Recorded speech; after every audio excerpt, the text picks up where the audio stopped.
Nýir samlokusímar frá Samsung. Nú með glæsilegum kaupauka. Tvöfalt geymslupláss og Galaxy Buds 4 Pro. Kynntu þér málið á samsungmobile.is.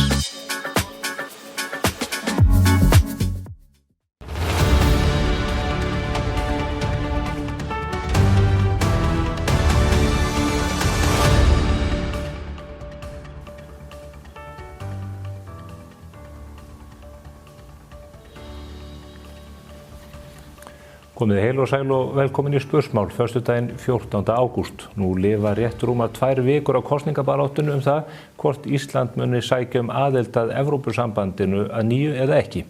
Þetta spennandi barátta sanna sagna og við höfum fylgt henni eftir hér á síðum Morgunblaðsins, á mbl.is og í Spursmálum og við munum gera það alveg fram að kjördegi 29. ágúst. Ég ætla að ræða hér við góða gesti á eftir og kannski munu Evrópumálin bera þar á góma þó þau verði ekki í sérstöku aðalhlutverki.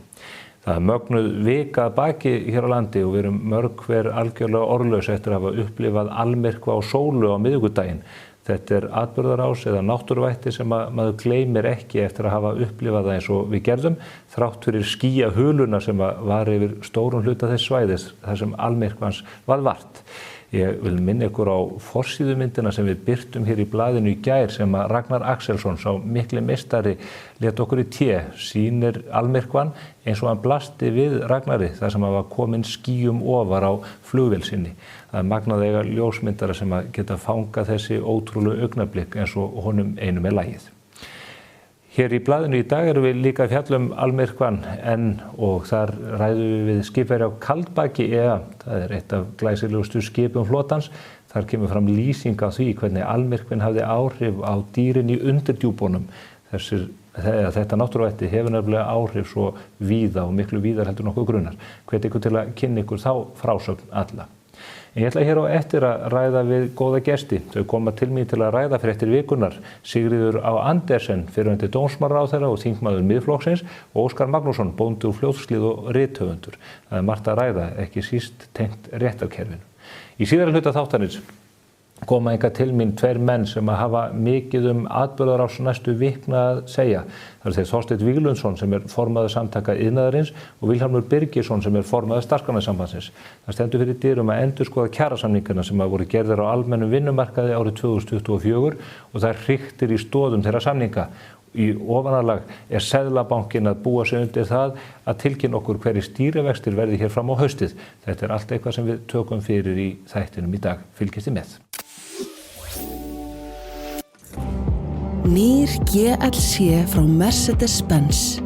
Alrafmagnaður lúxus með alltaf 715 km drægni. Forsala er hafin. Askja. Ekki láta loka þig inni. Veldu frelsi.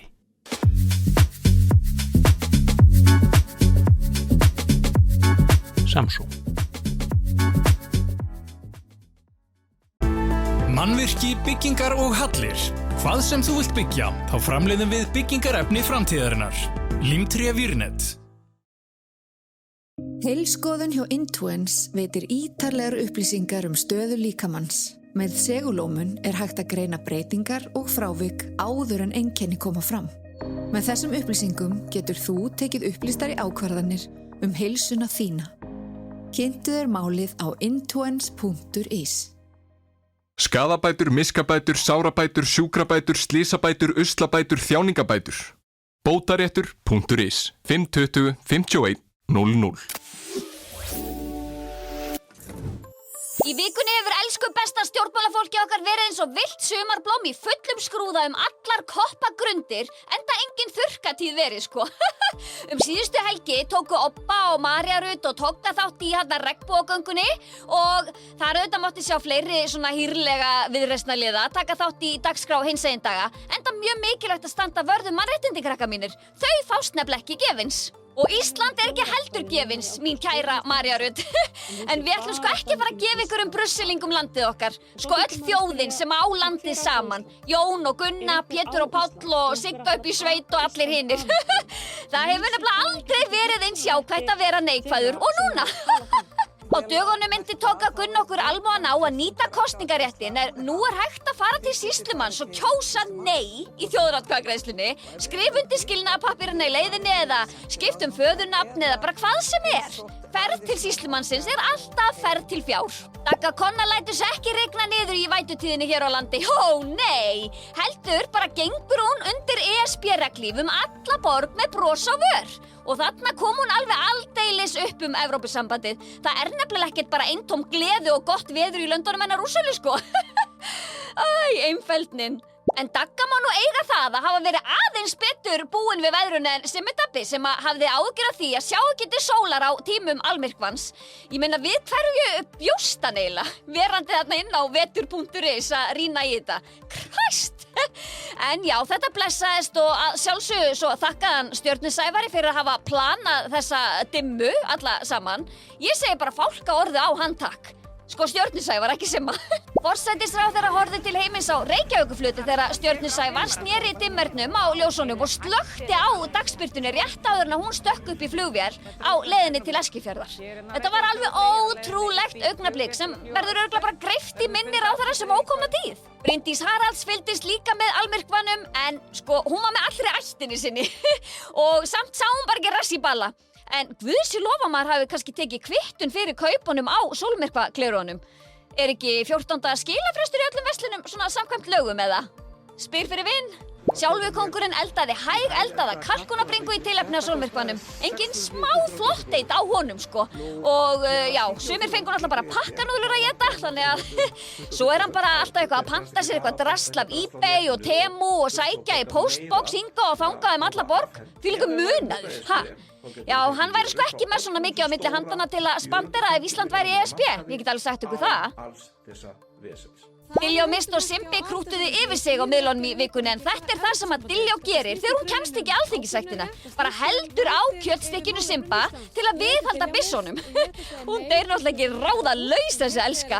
Öll stærðin fór bara í heilan á henni annað en hjá sumum. Austurlenski konfektmólinn komin í jólastuð enda það alveg fullkomlega leyfilegt strax eftir verslunarmannahelgina. Hann sko strax farin að hrista og þukla á pakkanum og veit nákvæmlega hvað í honum. Inga okkar Sæland var í banastuði í vikunni og deildi með sínu fylgdarfólki á fésbókinni ansi skemmtilegum og viðeigandi svona spakmælatexta eftir skáldið Kristján Hreinsson sem hún gat auðvitað spekla sig í. Já, maður á að hætta að brúka svona munn alltaf, ha?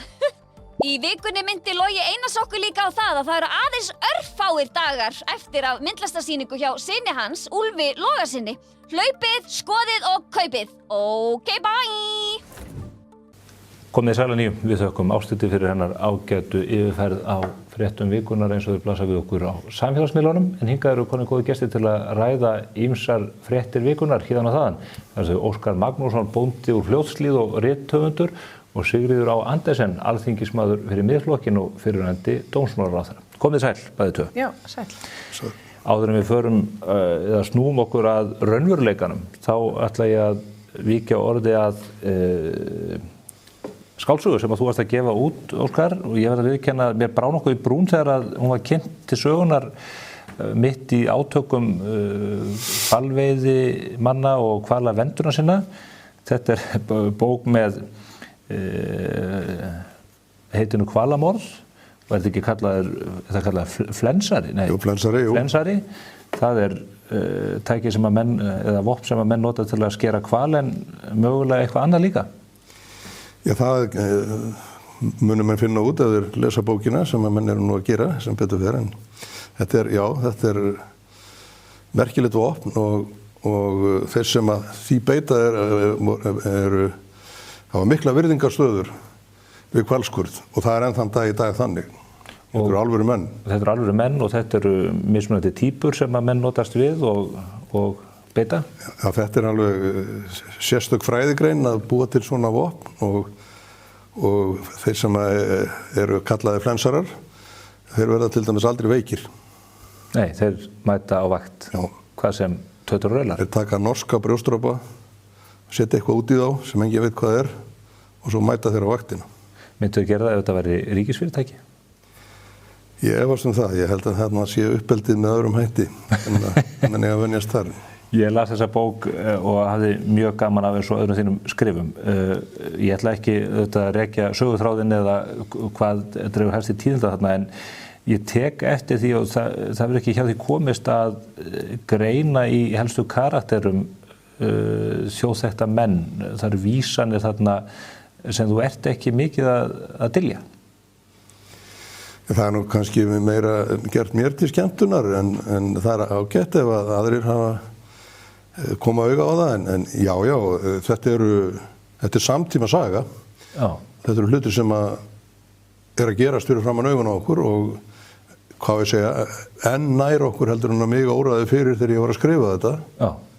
Og sannleikurinn sá að maður vill nú skrifa góða skáldsögu með réttu plotti og þetta er lögfræðileg saga en ég get ekki sagt annað en að það sem síðan hefur gerst tekur öllum skáldskap frammi og er með slíkum ólíkindum að ef ég hefði skrifað þá vitleysu sem að gengið hefur á frá því að íslensk yfirvöld blönduðu sér í málið út á rúmsjó, þá hefði ég ekki verið tekið mark á mér sem rithöfundi, því að þetta er svo ævintýrlegt og farsakent og lögfræðin svo vitlaus sem að fylgt eru á eftir. Ég get kannski sagt eitthvað betur frá því á eftir, en að mér hefði ég hefði ekki komist upp með það sem rithöfundur ætla að láta taka mark á mér ef að það hefði verið í skáldsögu. En þetta er að einhverju leyti auðvitað farsi og þetta er glæpasaga. Tímasetningin á þessu koma nú, manni fannst þetta, sennilega var þetta besta sem gæti komið fyrir því sem rithöfund að menn skyldu lendi þessum átökum við bandítana á vegum Paul Watson. Já, það eru mjög margir sem halda því fram að ég hafi skipulagt þetta allt en það sem ég þurfti nú fyrst og fremst að gera var bara að stilla af, þegar ég áttaði mig á því hvað var að gera, þá þurfti ég að stilla útgáfudag og prentun. Hún átti ekki að koma út í sumar? Nei, hún átti að koma út jólin og hún gerir það kannski og verður gjafabók, en núna er hún sumarlesning fyrir fólk í bústöðum og baðströndum. Já. Sigríður, erst þú búin að lesa þetta? Nei, ég ætla að tryggja mér eintak. Þetta er já, ég mæli með þessu og ég hafði mjög gaman að þessu. Ég held að ég hef greint allavega svona 17 karakter í þessari bók sem að ég gæti dreigð einhverja línur á milli manna. Misaugljósar en sumar þannig að blindur maður hefði séð. Talandum þetta mál, þessara hvalveiði andstæðinga sem að koma hér inn fyrir lögsuna, við sjáum þessa svakalegu lögreglaaðgerð sem er nú óvant hér á landi. Í hverju höfum við lent hér, Sigríður? Ég veit það ekki, reynilega, ég er ekki viss um að nokkur maður viti það alveg. Ég bara fylgst með þessu fréttum eins og aðrir en og svona það væri svona eins og menn væri einhverjum vandræðum með til hvaða viðbragða eða aðgerða menn ætti að grípa, þar að segja stjórnvöld. Skipið látið einhvern veginn lóna hér og áhafnameðlimir borð og það var nú svona helsta fréttin sem ég tók út úr þessu, að þeir væru þá vantaði kost og gengju örna sinna í vaskana þarna, það var einhvern veginn svona fréttin en Óskar hefur nú fylgst með þessu meira og gerir þetta mikla athugasemdir sem ég get tekið undir einhverju leyti varðandi brottvísun þessara manna og það hafi ekki verið gefin út ákæra. Ég menn ef það náttúrulega liggur fyrir eitthvað brot þá hefur náttúrulega átt að gefa út ákæru, en þetta mál var svolítið lengi að velkjast hérna kannski í kerfinu og menn kannski ekki nógu vel áttaðir í því til hvaða viðbragða menn þurfa að grípa stjórnvöld þegar að svona ástand kemur upp á sjó. Þetta sem betur fer sjaldgæft, en menn þurfa held ég að kannski skerpa á einhverjum ferlum og kannski aðeins að skerpa á einhverju lögfræðikunnáttu kannski í þessum efnum, hvernig á að bregðast við í svona. En höfðu menn ekki tíma til þess að það hafði blasað við lengi að þeir voru að koma hér inn í lögsöguna og ætluðu sér einhvern veginn að gera Kristján Loftsson og hans mönnum erfitt fyrir varðandi hvalveiðarnar? Búin að tilkynna það fyrirfram, þannig að þess þá heldur þetta hefur menn átt að vera undir þetta búnir. Ég held að, ég held það líka, og þegar haft í hótunum opinberlega skemmdarverk af sama tagi voru hér 1986, þá hljóta stjórnvöld að hafa leyfi til þess að undirbúa og grípa til ýmissar, forvarnar ráða, En ég held að stjórnvöld hafi svona framan af staðið sig frekar vel í þessu og það gerist eins að þegar að Bandero lætur til skara skríða út á rúmsjó og stofnar lífi íslenskra sjómanna í stórkostlega hættu að þá kemur Landhelgisgæslan og með sérsveitir sínar og sérsveitir lögreglu og þeir stofna sjálfum sér í stórkostlega hættu. Það ekkit grín að fara borðum í bát út á rúmsjó á 15 mílna hraða. Skipstjórinn stemdi þeim í aukna hættu með því að auka hraðan þegar þeir höfðu skipað honum að stöðva. Já, og hlýðir engum fyrirmælum, en og ég held að sú aðgerð hafi verið afar vel framkvæmd af hálfu gæslunar og sérsveita manna og síðan þessu undarlegt sem tekur við sem ekki vona menn átti sig á og þó að ég á nú einhvern tímann lært lögfræði þá ger ég það nú ekki til fulls en ég get þó sagt það að þeir skipið er fært til hafnar. Þetta allt saman rétt og þetta gengur allt. Menn hafðir í haldum borð. Svo byrjar hér yfir verslunarmannahelgi heilmikið stímabragg þar sem að kallað eru til ýmsar Málið á forræði lögreglunar. Þetta lögreglumál. Þetta refsimál. Þetta brot á refsilögum og ýmsum lögum.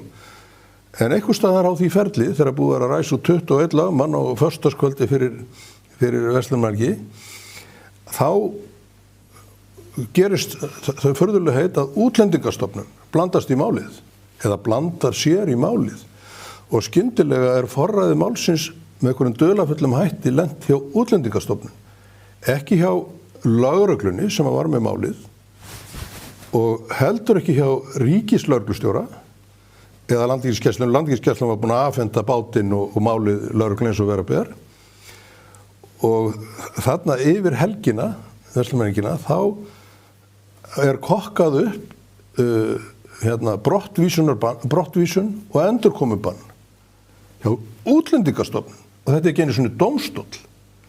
Það er engin dómstóll sem kemur nálægt þessu máli að heita má.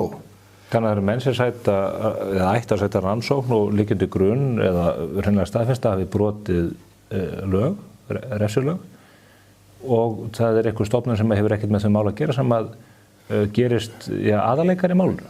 Já, hún finnur sér einhvers konar lagagrundvöll til þess að vísa mönnunum úr landi í stað þess.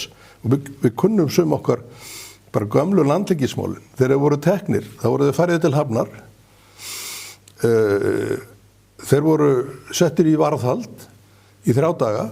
Þá voru þeir ákærðir og 4. degi voru þeir dæmdir og þá voru afl og veiðarfæri gerð upptæk. Þeir voru beittir sektum oftast, frekar en varðhaldi. Og ef í hart hefði farið þá hefði skipið verið kyrrsett til tryggingar fyrir sektum eða það voru setta tryggingar fyrir sektum. Svona lauk málum. Menn fengu eðlilega meðferð fyrir dómstólum en ekki einhverjum dularfullum stofnunum og inn í þetta blandast að Samgöngustofa allt í einu látin gefa út eitthvað plagg það að skipið sé ekki haffært og það er eitthvað svona millistofnana leikur til þess að lögreglan þurfi ekki að það sem það heitir á vondu löggumáli haldleggja skipið og svo framvegis og niðurstaða allir þessu er svo að á 3. degi þá eru menn kallaðir þá er allt í einu lögreglanir í Reykjavík sem eru með rannsóknmálsins komið til hliðar og brottvísunardeild ríkislögreglustjóra komið með málið. Þetta er nú samt lögreglumenn hvort ekki, þetta er samt sitt hvort stofnunin og þeir kalla þessa menn, þessa 21 og gefa þeim farmiða og skipstjórinn hann horfði bara á farseðilinn og svo hann dreif hans út á flugvöll og flög beinarleitis í Atl og að vísu getur hann ekkert nota vildapunktana því að hann kemur ekkert aftur en já, hann hafði heldur engan áhuga á því. Þetta er mjög í tísku núna að senda fólk út úr landi og og það er annað alveg svakalegt mál náttúrulega það úr viku, frá þessar viku. Þessu Bandero-máli er þetta það áhugavert einmitt ef að það liggur fyrir eitthvað brot í þessu að menn hafi ekki verið ákærðir að farin þessi leið og ég veit ekki hvort það er eitthvað svona skítrætingi í því að láta menn bara fá endurkomubann og það væntanlega gildir inn á allt Schengensvæði líka, svo það má kannski ekki draga úr því að það alveg heilmikil refsing að fá endurkomubann inn til Íslands, það á að skrá það í Schengen gagnagrunninn og á að þá að gilda inn á allt Schengensvæðið. Svo við gerum kannski ekki líka því, en þetta þarf auðvitað að vera allt svona kannski samræmi við. En það ekki líka dómstóla samkvæmt þrígreiningu ríkisvaldsins að ákvarða refsingar fyrir fólk? Jú. Þannig þetta auðvitað... Það bara algjörlega farsakent að menn sem að reyna að drepa íslenska sjómenn út á rúmsjó, reyna að verjast með ófyrirlitnum hætti þegar að lögmætt íslenski yfirvöld reyna að blanda sér í það mál. Og þeim sé bara afhendu farseðil til útlanda og sagt, ertu blessaður? Þú máttu vísi ekki koma aftur en öðru leyti hefur ekkert að tala. Hver bær til þess að fara yfir þessi mál? Einhver stofnun sem er það nefnd, eftirlitsnefnd störf lögreglu? Hver það sem fer ofan í sauman á svona lögu ef þetta eru þessa brotalæmi sem þú lýsir? Þetta heyrir allt undir dómsmálaráðherra. Já. Við myndum telja það að dómsmálaráðherra þyrfti nú að gera þessu með einhver skil og það ekki útilokað að þetta komi til umræðu á þinginu þegar kemur saman. Og jafnvel stjórnskipunar eftirlitsnefnd sem gæti haft áhuga á bara að fá einhverja tímalínu eða lýsingu á öllu þessu máli. Af því að ég held nú að menn þurfa að vera undir þetta búnir einhverju leyti kannski betur ef að þannig liggur í málinu að menn hafi einhvern veginn verið að reyna að taka einhverjar setja sér leið í einhverju eða eins og menn segja að ég er ekki búið og íta málinu út af borðinu sko. Það náttúrulega gengur ekki, þannig að menn þurfa nú að vera undir þetta búin. Þannig að það er ekki útilokað að þetta komi til umræðu á þinginu. Annað mál sem þið nefni hér sem komið svo þrumulheiskir lofti, Angelín Sterkæ, held ég að þessi maður heiti, sem tók annar manna lífi, köldu blóði, nokkrum byssukúlum árið 2021. Já, hann laus úr haldi og farin heim til sín. Er þetta samfélag okkar orðið þannig að menn geti gert það sem þeir vilja og hljóta litla sem enga refsingu fyrir? Já, þetta eitt af þessum málum sem að kannski afleiðing af, svona óvænt afleiðing af lagabreitingu sem var gerð núna í sumar sem að dómsmálaráðherra lagði mikla áherslu á að þingið myndi samþykkja. Þingflokkur Miðflokksins gerði það nú ekki, greiddi ekki atkvæði með þeirri lagabreitingu því að frumvarpið í sjálfu sér var svona einhvers konar, það var svolítið furðulegt að leggja fram breytingu á lögum fullnustu refsinga sem á bara að gilda í 1 ár og er til þess ætlað að tappa af fangelsunum eins og það var bara beinlínis orðað í framsögu dómsmálaráðherra. Af því fangelsin væri orðin svo full að þá þurfti einhvern veginn að hleypa föngunum fyrr út gegn því að þeir eru þá sendir til síns heimalands. Þannig að þetta varðaði bara erlenda fanga sem að með þessari breytingu á lögum geta þá átt von á því að þurfa bara að aðpleina miklu skemur dóma heldur sambærilegur íslensku fangi í fangelsi. Því íslensku fangi fer í hann á svo sem ekki rétt á reynslulausn, hann á rétt á að ósk hans reynslulausn sé skoðuð og metin af fangelsyfirvöldum og það er auðvitað þannig í framkvæmd að flestir fá reynslulausn eftir ákveðin tíma, ákveðnar reglur sem þar gilda fara þá inn á vernd eða eitthvað annað. En þessi erlendu fangar hafa það ekki vegna þess að reynslulausn ætluð til þess að menn komist inn í samfélagið aftur og ef að fyrir liggur brottvísunar úrskurður, ef hann liggur fyrir, að þá þetta tómt mál að slíkir menn fari reynslulausn. Þar með ekki sagt frá mínu bæjardyrum séð að erlendir aðilar eigi þá ekki bara að sitja í fangelsinu og afplána sinn dóm. Þótt eigi brottvísunar ákvörðun von á henni, að mínu mati eiga þeir þá bara að sitja í fangelsinu og klára dóm, að minnstakosti þegar er að ræða dóma fyrir svívirðilega glæpi eins og hér ræðir. Þannig það kom mér á óvart að þetta ákvæði, þessi lagabreiting, tímabundna, yrði notuð í þessu tilviki. Svo var því líka telt fram að þetta væri, það lægi fyrir að þessi menn ættu engin tengsl við landið, það koma margir skipulagri brotastarfsemi, burðardýr og allt þetta, fólk sem kemur tímabundið látið það nú vera að þeir afplána eitthvað og fara síðan út með endurkomubann og ef þeir eru utan Evrópu þá fá þeir endurkomubann inn á allt Schengensvæðið. Í þessu tilfelli skilst mér að því ég fór nú bara eftir ég hafði nú sett einhverja færslumynd í gær, þá fór ég nú að lesa dóminn yfir þessum manni og ég sé ekki betur en að hann hafi mjög mikil tengsl við Ísland. Hann á hér barn. Það komi bárust fréttur það í fyrra að hann hefði gift sig, fengið leyfi úr fangelsi og gift sig hér. Ég veit ekki hvort það var íslensk kona, en í öllu falli liggur fyrir að hann með tengsl inn í landið. Þannig að það kemur á óvart og ég held að dómsmálaráðherra komist ekki hjá því að svara fyrir þetta. Nú hefur fangelsismálastjóri svarað að einhverju leyti. Það nú svona svar sem svona margt í mörgu og vísar einmitt til þess að þessi menn hafi ekki tengsl við landið. Það liggur bara fyrir í dómi Hæstaréttar að þessi viðkomandi maður hefur tengsl við landið. En nú það líka þannig að við búum við, eða ég held að við byggjum við þrígreiningu ríkisvalds. Jú, svo það sem dóms, framkvæmd og löggjafarvald. Það einhverju dómarar í Hæstarétti Íslands sem að kveða upp þann endanlega dóm að þessi maður skuli sitja á annan áratug í fangelsi. Þeir bara lesa það allt í einu á vefmiðlum að þessi maður bara komin á eitthvað kaffihús út í Albaníu. Já, og dómurinn féll fyrir 3 árum. 3 ár síðan þessi dómurinn féll. Þetta eru rosaleg skilaboð. Já, og þetta hefur svo sem verið svona lögfræðilegt álitaefni og margir dómarar og ekki bara dómarar, líka lögmenn og lögfræðingar hafa bent á að þetta orki tvímælis að hafa í lögum veita fangelsismála yfirvöldum heimild til þess að ákvarða reynslulausn. Helgi Jónsson, fyrrverandi hæstaréttardómari, hefur beinlínis skrifað grein og mætt hér í viðtalum og fullyrt að þetta sé brot á stjórnarskrá lýðveldisins.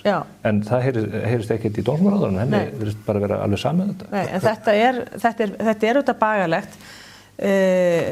Ef að framkvæmdin sérstaklega hjá Fangelsismálastofnun er orðin þannig að það er orðin einhver ákvörðunar ástæða hvort að fangelsin séu full eða ekki, eða eitthvað svona peningaspursmál, þvert á kannski refsistefnu í landinu. Og nú ég ekki talsmaður harðra refsinga og ég tel að lausnin að vanda fangelsana, hún eigi auðvitað að vera sú að breyta hegningarlögum og draga úr þessari miklu refsiþyngd sem að liggur við ýmsum brotum. Þá ég ekki að tala ofbeldisbrot, hvað þá morð. Heldur það auðvitað fangelsinu full af þessum fíkniefna brotum sem við verðum að fara að endurskoða refsistefnu hvað það varðar. En þetta finnst mér ekki góð skilaboð frá fangelsismála yfirvöldum að framkvæma og fara svona með valdheimildir síðan. Þessi 2 mál sem við erum búin að tæpa á hérna sem eru á sviði framkvæmdavaldsins. Og nú nenni ég ekkert að tala meira um ESB en nauðsynlegt er. Þú kennst ekki hjá því hér eftir. Já, mig grunaði það nú. En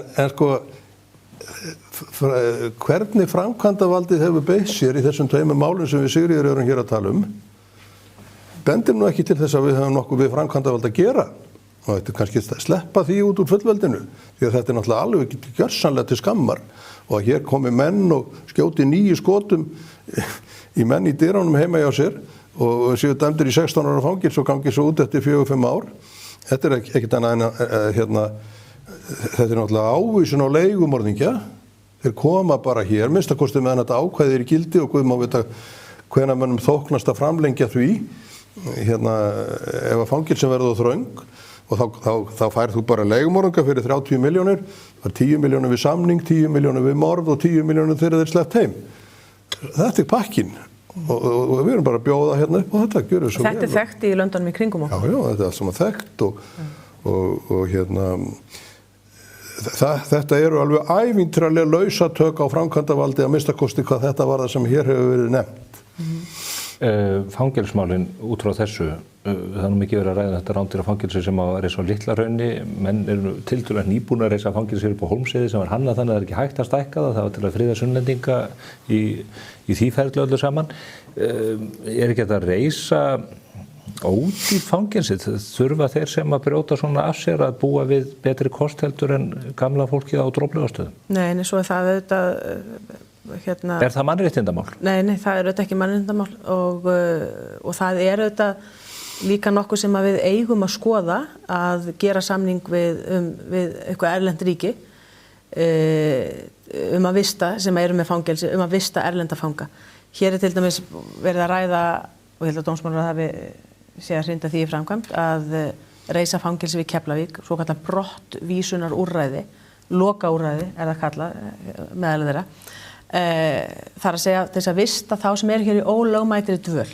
Í dag eru þeir bara settir í gæsluvarðhald vegna þess að sá maður sem í ólögmætri dvöl, það er heimilt að taka hann og hneppa hann í varðhald þar til hann er fluttur úr landi. Og hann er þá bara vistaður Hólms eða Litla-Hrauni eða hvar sem þessi fangelsi eru. Nú þykir nauðsynlegt að vera með eitthvað sérstakt úrræði fyrir þessa menn og það var að kosta miklu til að reisa slíkt úrræði. Mér finnst þetta svolítið svona óráða því ég veit alveg hvernig það fangelsi mun þróast. Það mun auðvitað stækka og stækka og aðbúnaðurinn þar verður auðvitað aldrei nógu góður fyrir þá sem að þar dvelja að mati einhverja. Þannig að ein leiðin sem er varðandi þessa útlendu menn sem eru komnir með dóm og eru búin að fá brottvísunar heimild, brottvísunar ákvörðun, er að vista þá bara erlendis í fangelsum. Þannig að menn viti það, þessir erlendu glæpamenn sem að hinga að koma, að þeir eru ekkert vona á góðu hérna í ykkur íslensku fangelsi.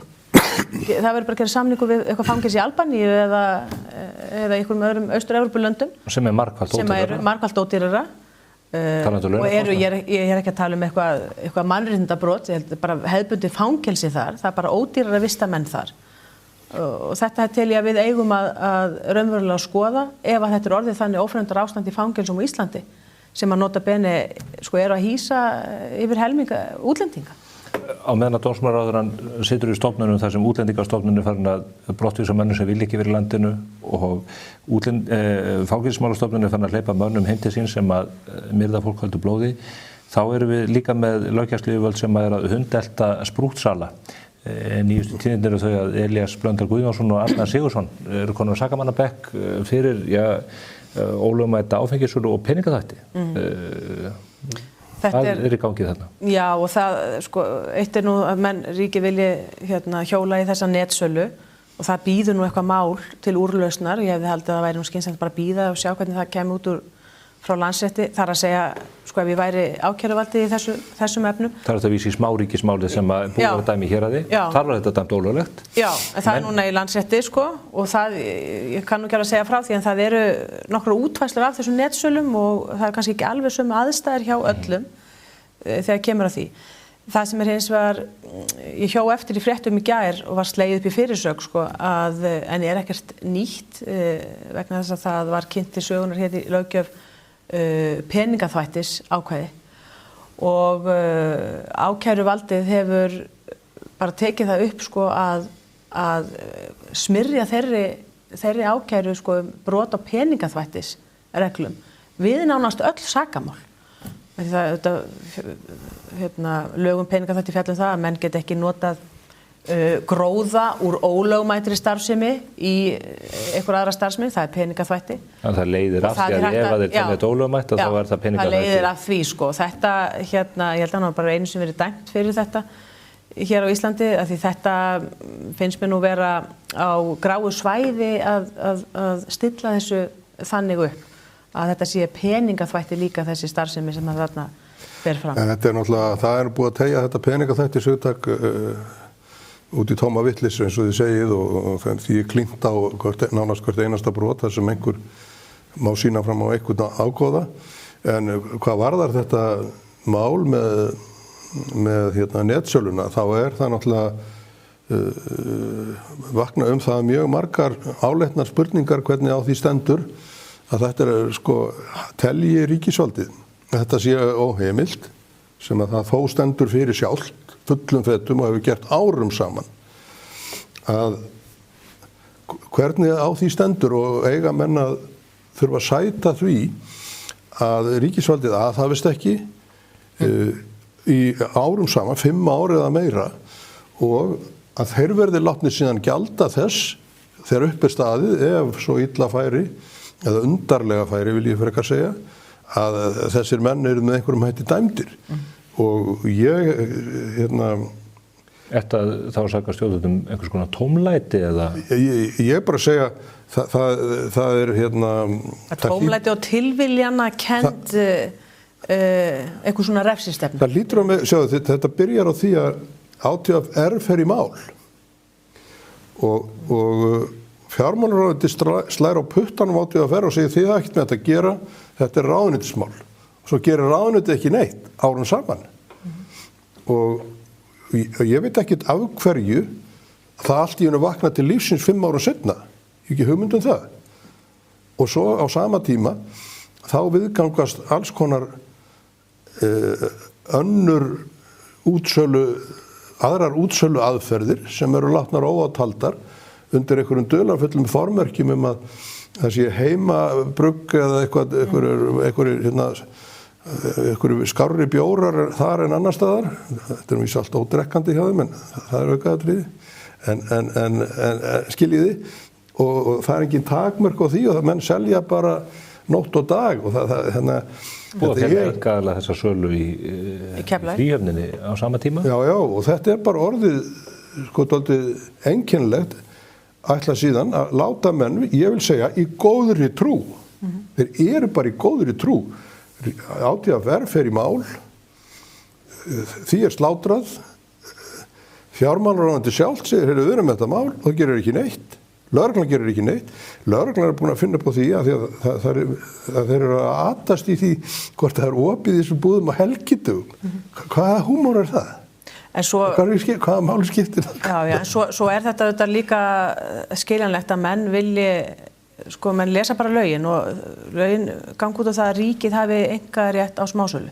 Það liggur hins vegar alveg fyrir að hér á landi að það getur hver sem og það er alveg óumdeilt. Hver sem keypt áfengi að utan og fengið sent heim til sín.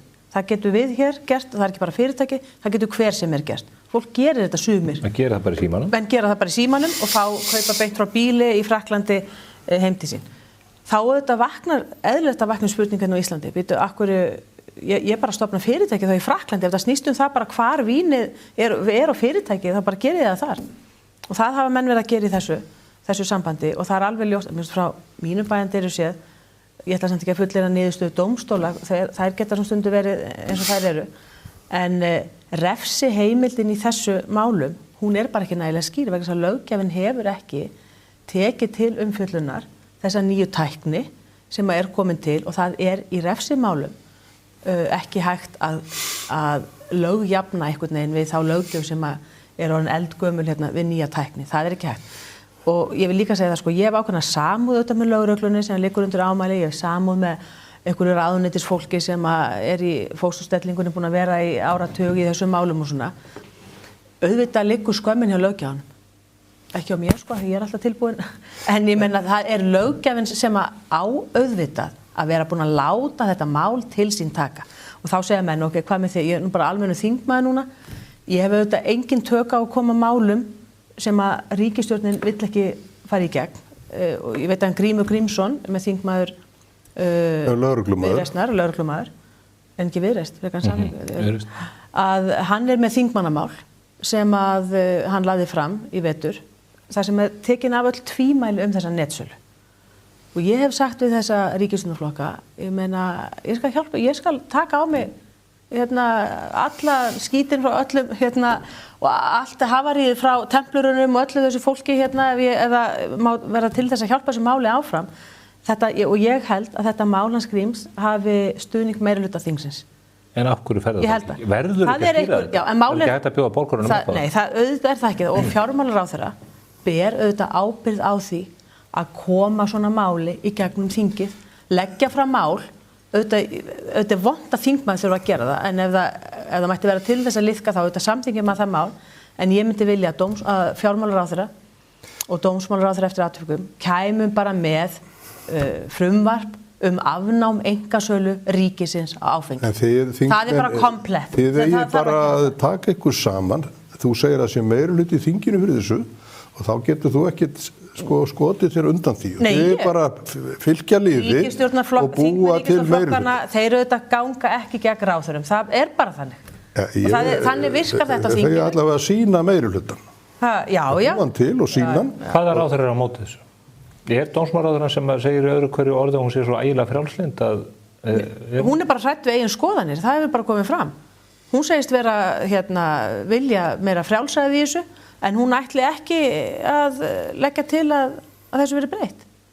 Ég meina, ég bara, þetta er óskiljanlegt að vera í þessari stöðu sem ráðherra og get ekki komið og lýsa þessari skoðun síni, en vera svona hrædd við breytingar að hún lætur ekki sjá sig í málinu. Þetta náttúrulega, takk eftir því, þegar grannt skoðað, þá þetta pólitísk afskipti, það skýringin á því, það gerist ekkit í 5 ár, hún svo að það sitja hinir og þessi dómsmálaráðherrar sem eru... Málið var þannig að hún var meira það hrætt málið að þessi málaflokkur var fluttur frá dómsmálaráðuneytinu til fjármálaráðuneytisins 100%. Það sem sagt búið að átta sig á því ágætir dómsmálaráðherrar að þetta barnsins tíma og þessu muni ljúka og þeir ætla bara að láta það að hafa sinn gang.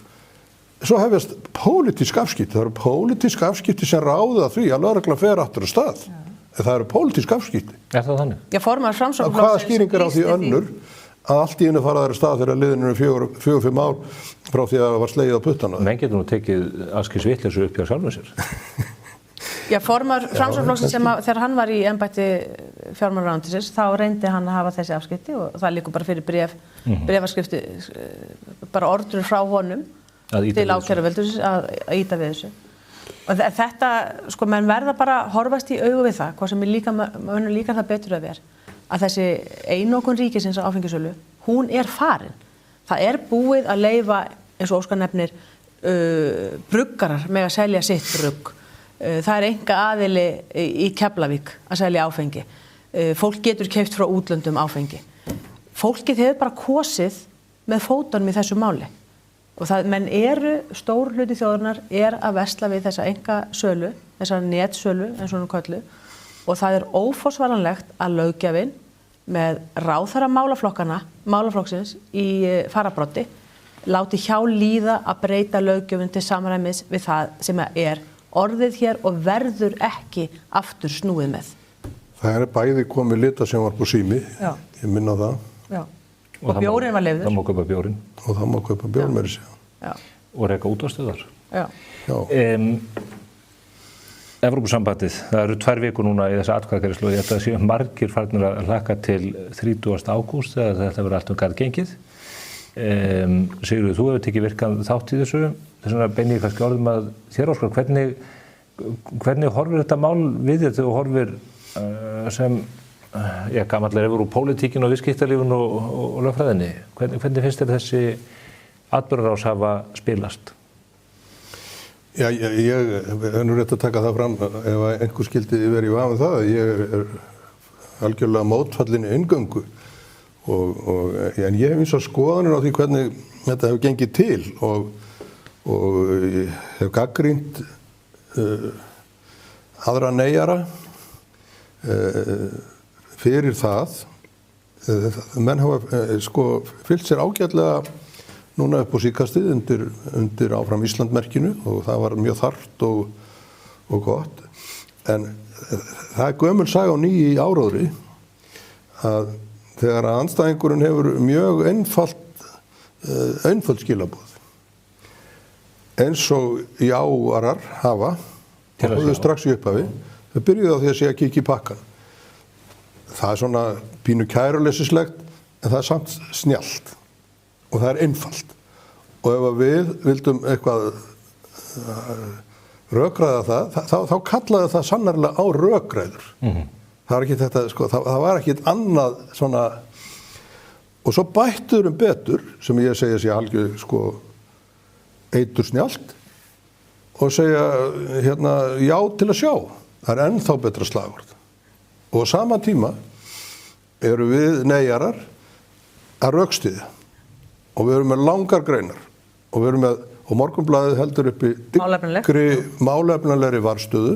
Það voru illt að þurfa að segja þetta. Altså, ég hef ágjur af því að já muni hafa þetta, þó að verði mjótt á mununum. En það algjörlega óverðskuldað.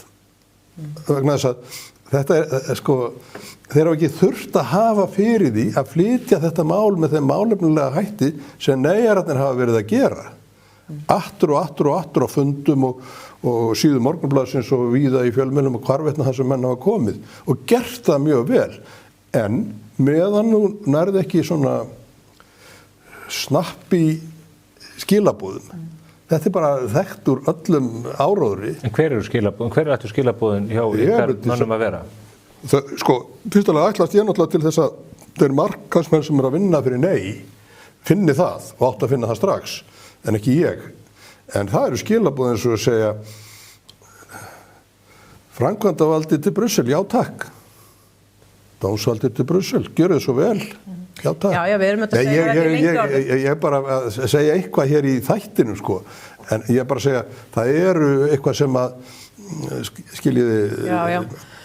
Og ég bara fundi austur á Hvalsvelli í vikunni, þar sem að töluðu 2 mjög ungi bændur, kúabóndi og sauðfjárbóndi, maður og kona, alveg snilldar vel og lýstu ástandinu fyrir þau ef að er gengið í ESB. En þau þurftu 10 mínútur til þess. Já.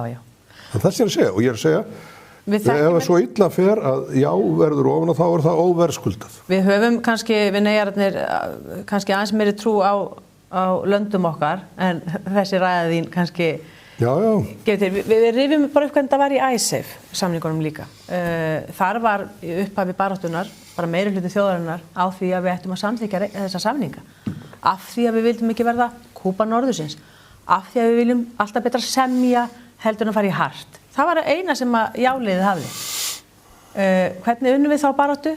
Með málefnalegri, og oft löngum og leiðilegum lögfræðilegum fundum. En það síðast inn, og ég hef fulla trú á því, að þau skilaboð sem að við í nei erum að setja fram, þessi fólk getur bara valið líka og getur fundið málefnilegu rök gegn aðildarviðræðinu, ekki bara og líka inngöngu í ESB.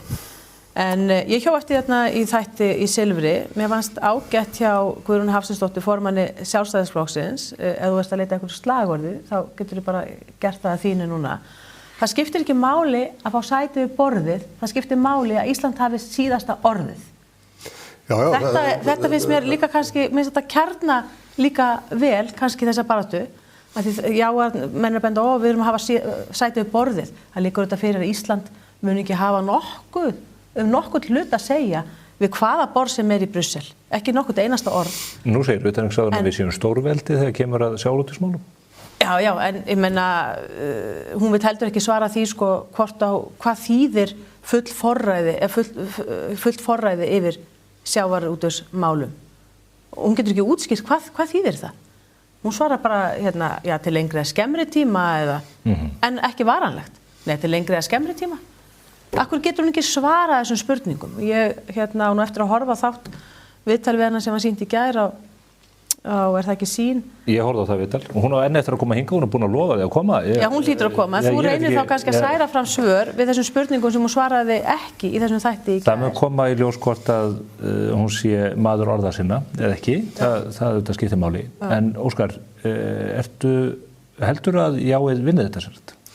Ég óttast það, en ég held það eru ennþá 2 vikur eftir og ég held að menn séu búin að átta sig á því að það þurfi samhliða innum rökfasta og vandaða málflutningi sem sannarlega hefur verið, þá þurfi að keyra einfaldari og skorin og yrtari áróður.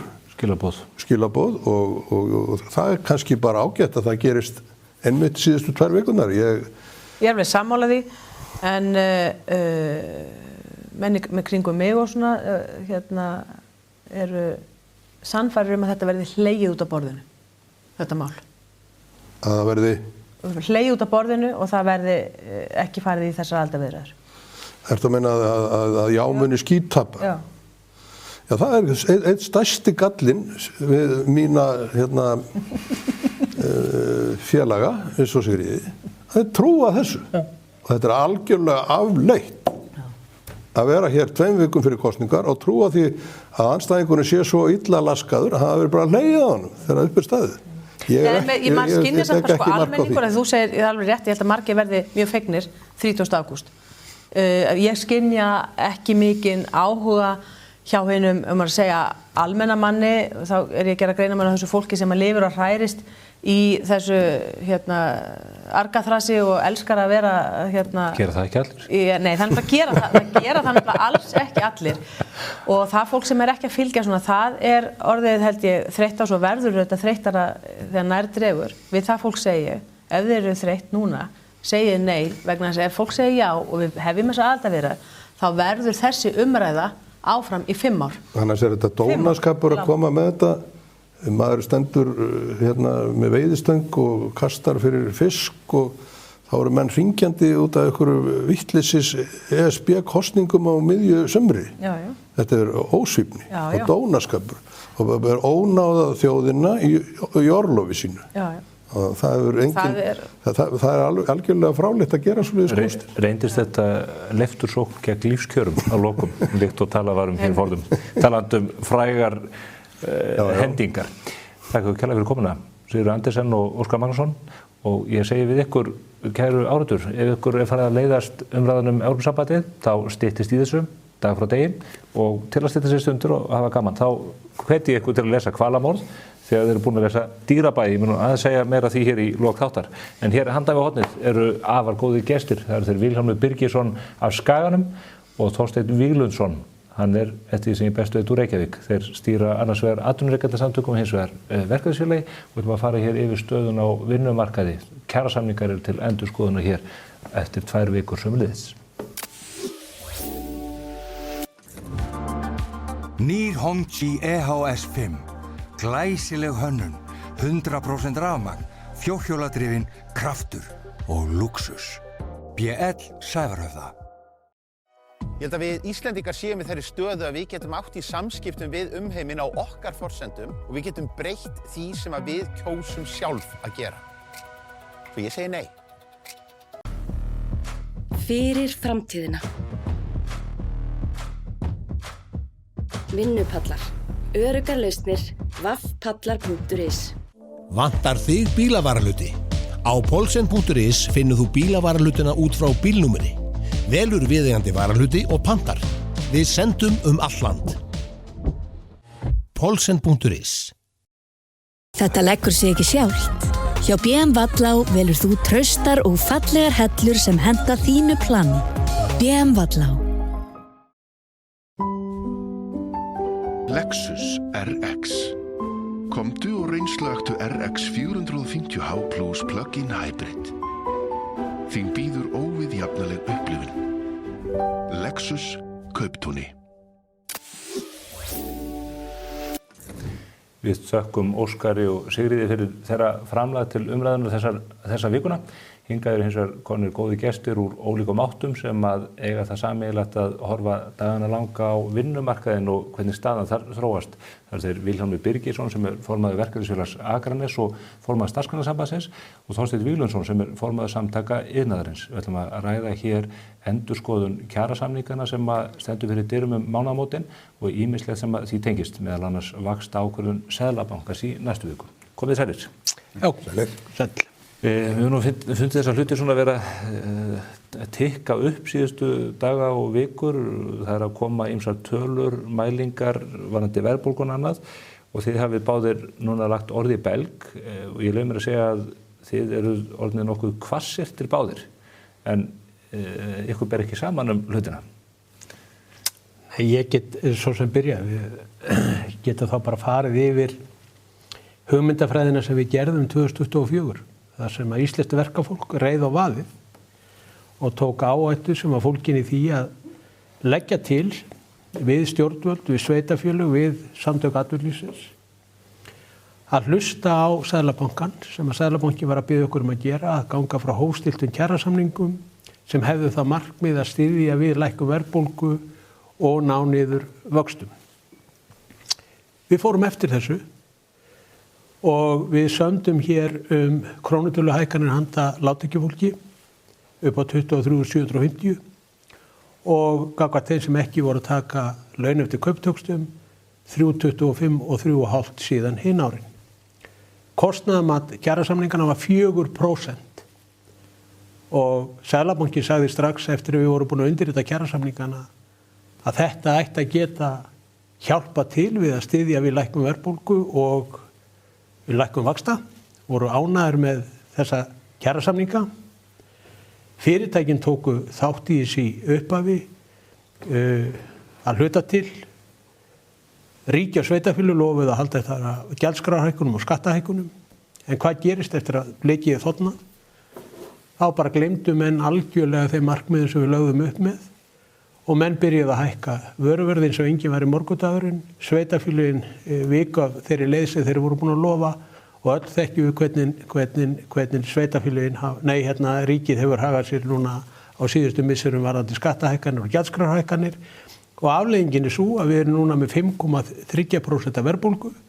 Raun og veru er 5,6% vegna þess að ríkið ætlaði að blöffa aðeins til með því að lækka virðisaukaskatt núna sem á fallu gildi núna 1. september, þannig að ef að sú lækkun á virðisaukaskatti á eldsneyti eða ekki komið til, þá væri verðbólgan 5,6% en ekki 5,3%.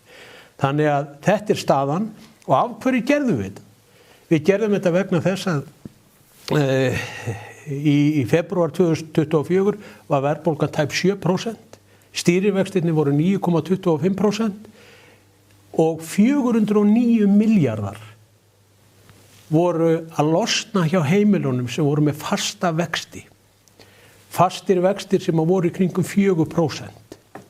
Við vildum leggja mikið á okkur til þess að reyna að stuðla lækkun vaxta og höggi sem að heimilum myndu lenda í þegar þessi 409 milljarðar myndu losna yrðu sem minnstir.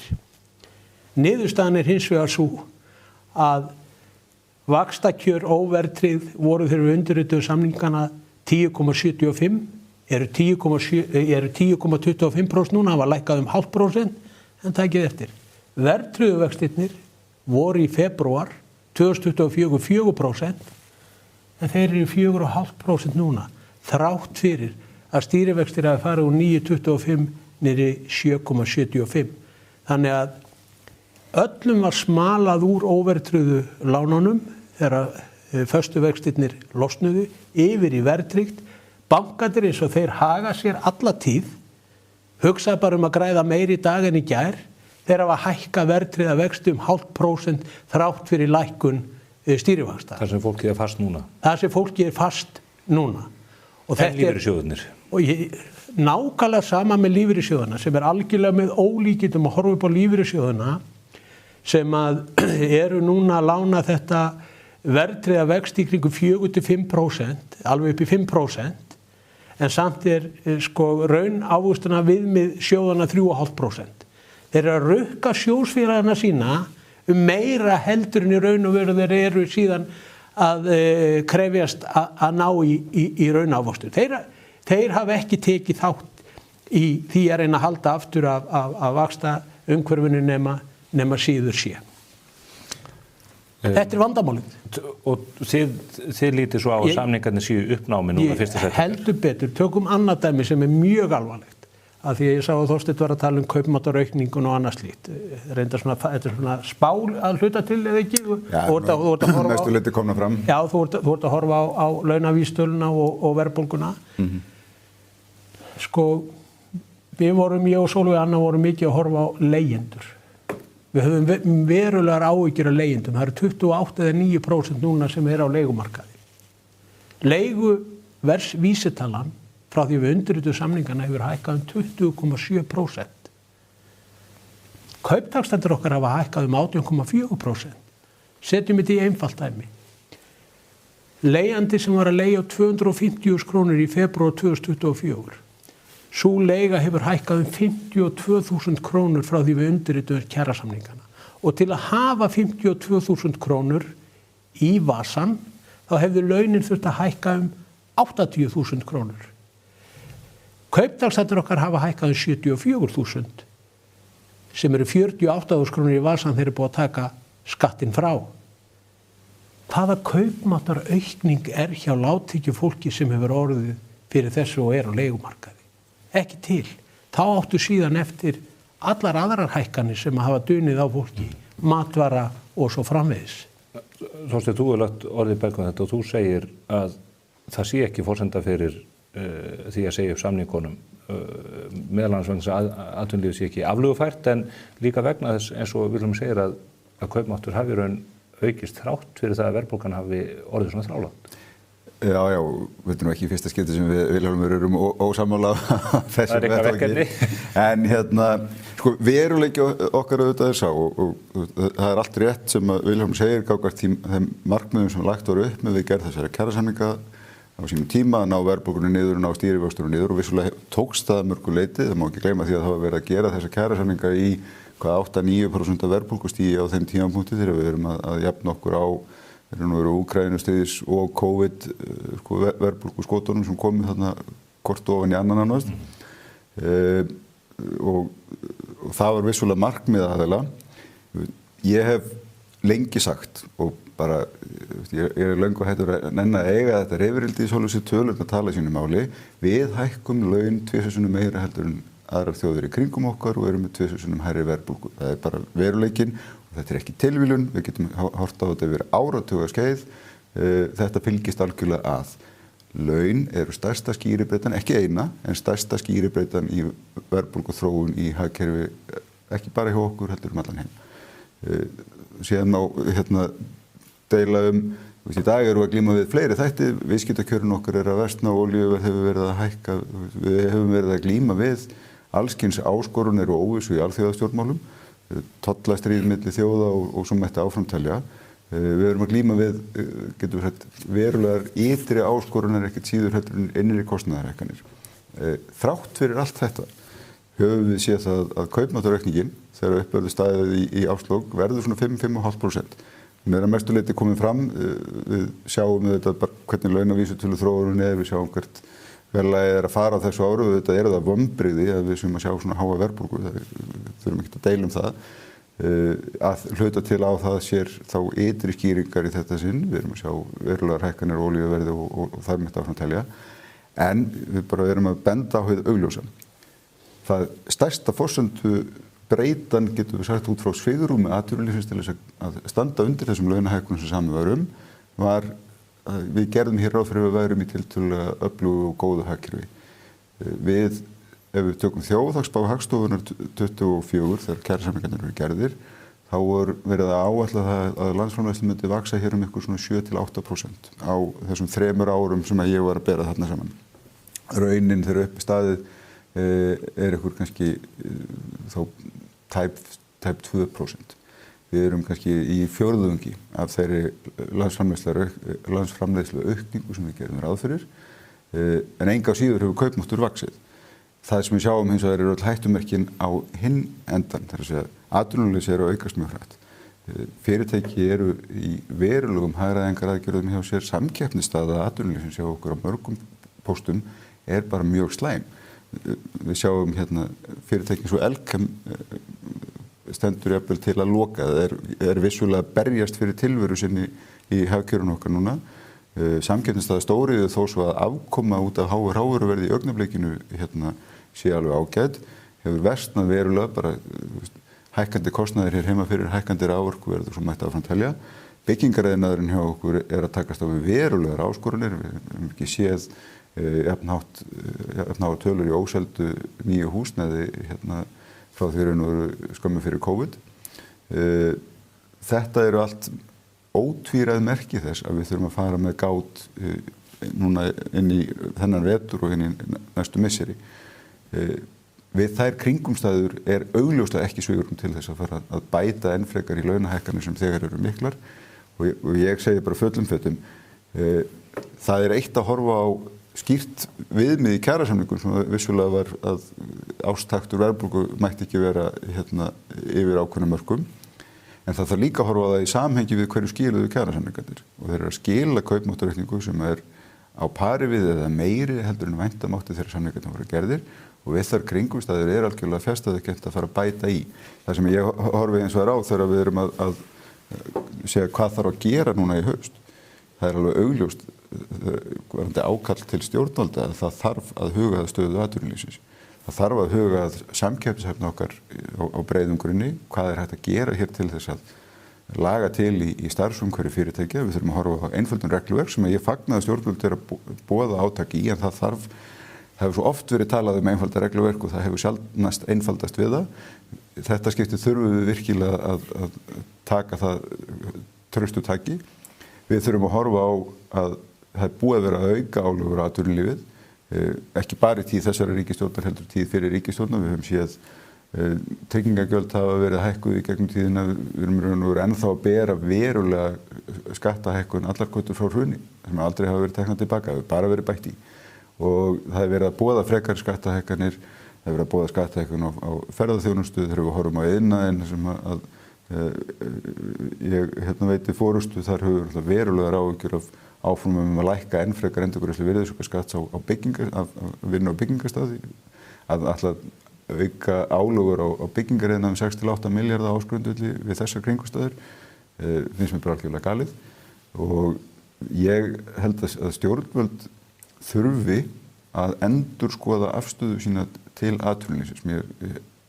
Mér sárnar er raun og veru það viðmót sem við fáum þegar að verið er að færa fram bara það sem myndi segja réttmæta gagnrýni á efnahagsstefnu stjórnvalda, að þá sé atvinnulífið teiknað upp sem einhvers konar andstæðingur ríkisstjórnar. Við erum að kalla eftir góðu samstarfi við þessa ríkisstjórnar eins og allar aðrar ríkisstjórnar. Þið eru teiknað upp sem meira en andstæðingur ríkisstjórnarinnar, það er bara þér haldið fram að þið hafi komið ykkur vel fyrir hér og séð að merksjúa markaðinn á grundvelli fákeppni og annars í þeim dúr.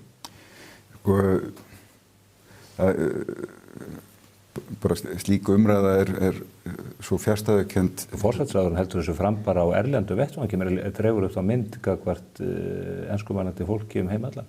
Það er alveg klárt að þegar við horfum að lítið hagkerfi eins og Íslanda, já, vissulega má segja að það er fákeppni á mjög mörgum mörkuðum. Það þýðir ekki að það sé ekki samkeppni á þessum sömu mörkuðum. Og það sem við sjáum þvert á móti, það sem ég veist skemmtilegast við þessa Evrópuumræðu núna er að hún er að draga fram í raun og veru hversu sterk og góð lífskjör við erum með á alþjóðlegum mælikvarða. Auðvitað er ýmislegt að hér eins og alls staðar annars staðar, ýmislegt sem við mættum bæta. Já, verðbólga er há, vaxtastig er hátt og svo mætti áfram telja, en þegar við berum okkur saman, og ég ger þetta gjarnan sjálfur, til dæmis bara út frá umræðu lífskjör á Íslandi samanborið við hinn Norðurlöndin. Norðurlöndin eru öll og við þar með talin í topp 10 á heimsmælikvarða á öllum þessum helstu mælikvörðum sem við erum að miða við. Lífsgæði. Lífsgæði. Við erum að tala bara hreinan og kláran kaupmátt, við erum sterkastöðu heimilana, við erum að tala hamingjustig, styrk lýðræðis, tekjujöfnuð, heilbrigðiskerfi, sem hér er mjög gjarnan gagnrýnt, en við erum samt með á heimsmælikvarða þegar kemur að árangursmælikvörðum heilbrigðiskerfisins. Við getum deilt kostnað og einstaka vankanta þess, en það er að skila okkur heilt yfir mjög góðri niðurstöðu. Og þarna mætti áframtækja, og þess að segja að halda því fram í þessu samhengi að atvinnulífið hér sé ykkur púki á fjósbyttunum að mergsjúga hagkerfið er náttúrulega algjörlega fjarstæðukennt. Þetta er samstarf aðila vinnumarkaðarins og ég segi það er kannski styrkur Norðurlandana og okkar þar með talið að það hefur mótast sterk lýðræðishefð fyrir samstarfi aðila vinnumarkaðar, verkalýðshreyfingar, atvinnurekenda og stjórnvalda að byggja upp þessar grunnstóðir samfélagsins, velferðarkerfisins, gæta að tekjujöfnuði, gæta að lífskjörum heilt yfir, og þetta kerfi hefur skilað þessum árangur. Ég hef alltaf sagt sjálfur, þó að ég gagnrýni síðan verkalýðsforustuna fyrir að hér sé við að hækka laun og mikið, þá sé á sama tíma það kerfi sem við búum við er í grunninn gott kerfi. Það hefur verið nýtt hér til þess að byggja upp sterkt og öflugt samfélag sem er algjörlega á pari við hinn Norðurlöndin og sem er algjörlega framúrskarandi og heimsmælikvarða. Já, ég verða að svara honum með þessu, þess að við höfum oft fengið það. Þú sast nú vel á þér. Já, ég satt vel á mér, ég fann að læra þetta. Við höfum fengið að heyra mikið þetta varðandi launahækkanirnar og við séum að knýja verðbólguna áfram og við séum með tvöfalt, þrefalt hærri launahækkanir heldur á Norðurlöndin og þetta sé að knýja verðbólguna áfram. Seðlabankinn er að tala þetta líka. En það athyglisverðasta í þessu öllu saman er splunkun í skýrsla frá Alþjóðagjaldeyrissjóðnum sem kom núna út 27. júlí. Hvað segir hún?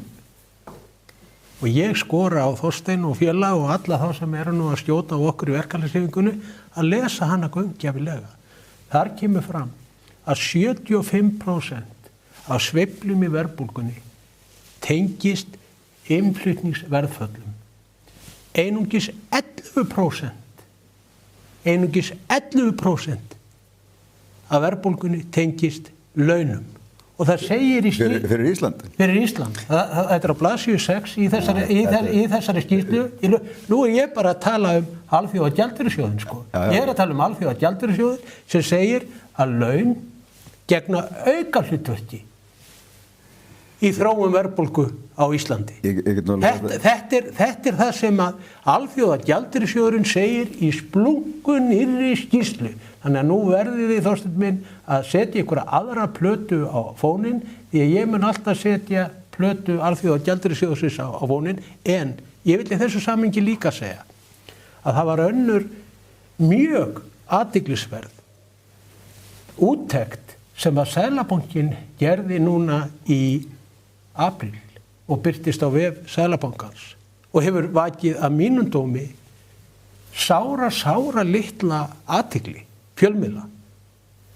Og hvað ég að tala hér? Hér ég að tala það að Seðlabankinn skoðaði frá árinu 2000 til 2025 hvernig gengisbreytingar á Íslandi skila sér út í verðlag. Þar kemur Seðlabankinn að því að þegar að krónan veikist 1% þá tekur það verslanir 10 mánuði að hækka vöruverð 0,9%. En þegar að krónan styrkist 1% þá tekur það 30 mánuði að skila sér tilbaka í 0,2%. Að menn eru miklu tregari til þess að lækka þeirra krónan. Það kemur skýrt fram í skýrslunni. Akkurat þetta orðað nákvæmlega svo þú orðaðir, Stefán. Þeir eru tregari til að skila þessu tilbaka og ég ætla að segja bara við þá sem að stjórna þessu landi, samtök atvinnulífs, samtök iðnaðarins og öll þessi fyrir verslun og þjónustu og annað, hvar samfélagsleg ábyrgð þessara aðila að haga sig með þessum hætti, að skila ekki gengisbreytingum tilbaka. Þjóðin hefur haft þetta á tilfinningunni. Við höfum oft heyrt að það alltaf að tala þessi svo mikill lager og annars slíkt að það sé ekki að skila þessu tilbaka. Svo tala menn það að gjaldmiðlinn okkar sé ónýtur. Auðvitað gjaldmiðlinn ónýtur innan gæsalappa ef að þeir sem að fara með verðlagningu hér á landi svíkja neytendur með þessum hætti. Og á hverju bitnar þetta? Þetta bitnar á almenningi, þetta bitnar á gjaldmiðlinum okkar og þetta bitnar hér á verðlagi og verðbólgu. Byrjum á því að taka svona til í okkar ranni og fyrir fyrirtæki að sýna samfélagslega ábyrgð og lækka jafn mikið og skila því tilbaka með nákvæmlega sama hætti og þeir skila því út í verðlagið. Og þetta rannsóknar efni af hverju þetta hefur verið látið viðgangast með þessum hætti og bara hafi menn skömm fyrir að gera þetta. Er þetta réttmæt gagnrýni? Sko, ég ætlum að byrja aðeins bara á fyrsta punktinum þó svo að Vilhjálmur hafi loksins fundið skýrslu sem að segja að þetta sé eitthvað annað en laun. Já, þetta alveg gjaldeyrisjóður. Þá ég með hillumetrar af skýrslum frá Alþjóðagjaldeyrissjóðnum, frá Seðlabankanum, frá OECD og fleiri innlendum og erlendum sérfræðingum sem hafa ítrekkað áratugum saman bent okkur á það við erum með verulegt ójafnvægi á vinnumarkaði, vinnumarkaðslíkaninn okkar og ég get alveg sagt með sama hætti að því ég hef skoðað þetta ofan í kjölinn, ég skrifaði á Geta meistararitgerð þó ég segi sjálfur frá þið sama. Það hægt að skýra stöðuleika Norðurlandana hvað var að verðlag og gengi á grundvelli vinnumarkaðsmódels þeirra, þar sem þau eru að hækka laun 2-3% ári í kjarasamningum að hámarki og sama hætti þetta að skýra óstöðuleika okkar sem erum að hækka í kjarasamningum kannski 4-4,5-5% pluss síðan 1-2% launaskrið ofan að það á hverju ári. Hvernig er kaupmátturinn á Norðurlöndunum og hjá okkur? Okkar óstöðuleiki skýrist af vinnumarkaðnum okkar að stórum hluta og stöðuleiki Norðurlandana skýrist af vinnumarkaðnum. Í gjaldmiðlaskýrslu? Ég satt nú á mér með þennan fórst með eldraðina þennan. Þetta er bara veruleiki sem við þurfum að horfast í augu við. Og þú veist, þegar við horfum á sko blessunarlega á síðustu, frá þarna í aðdraganda COVID hefur við verið með tiltölulega stöðugan gjaldmiðil. Við hefum verið með óvenju litlar gengisveiflur upp á síðkastið. En það sem gleymist oft í þessu samhengi. Við mælum hér gjarnan raungengi gjaldmiðils okkar samanborið við nágrannalönd sem segir hvað svo mikið hefur verðlag hér hækkað í samanborið við verðlagi í nágrannalöndum okkar. Og þá sjáum við að raungengi hér í hæstu hæðum. Það segir okkur að samkeppnisstaða okkar þær vörur eða þjónustu sem við flytjum frá okkur með lakasta móti. Og við sjáum bara hvaða baráttu stendur Íslandi í augnablikinu. Er það eitthvað rjúkandi afkoma? Nei. Við erum að horfa á versnandi samkeppnisskilyrði. Milljarðatap. Já. Og þetta má færa yfir á, við sjáum augljóslega þó að hér streymi inn fjöldi ferðamanna, þá erum við með afkomu vanda, við erum að sjá stóraukna gjaldþrotatíðni hjá veitingastöðum. Kolefnisskattar Evrópusambandsins sem að drepa sko. Við getum alveg farið út í þá umræðu sem má gagnrýna með fullkomlega réttmætum hætti, en það sem að verið að horfa á þarna bara heilt yfir, hvort sem hort á stóriðuna, fjölmargar iðngreinar sem eru í harðri alþjóðlegri samkeppni sölu og vöruðaþjónustu eða ferðaþjónustuna sem þetta eru, ef við horfum bara á veruleikann okkar í dag, hverjar eru stærstu útflutningsgreinarnar okkar? Það er stóriðan, raforkutengt útflutningsstarfsemi, það er hugverkaiðnaðurinn okkar sem orðinn alveg ótrúlega öflugur og flottur og mikilvæg útflutningsstöð fyrir okkur, eiginlega með ólíkindum hvað það hefur vaxið hratt og vel.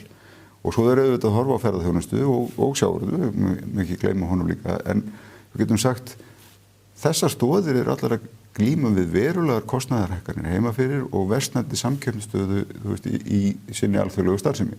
Og þetta á alltaf að vera okkur áhyggjuefni og þegar raungengi orðið jafn hátt og raun ber vitni eins og við sjáum í dag.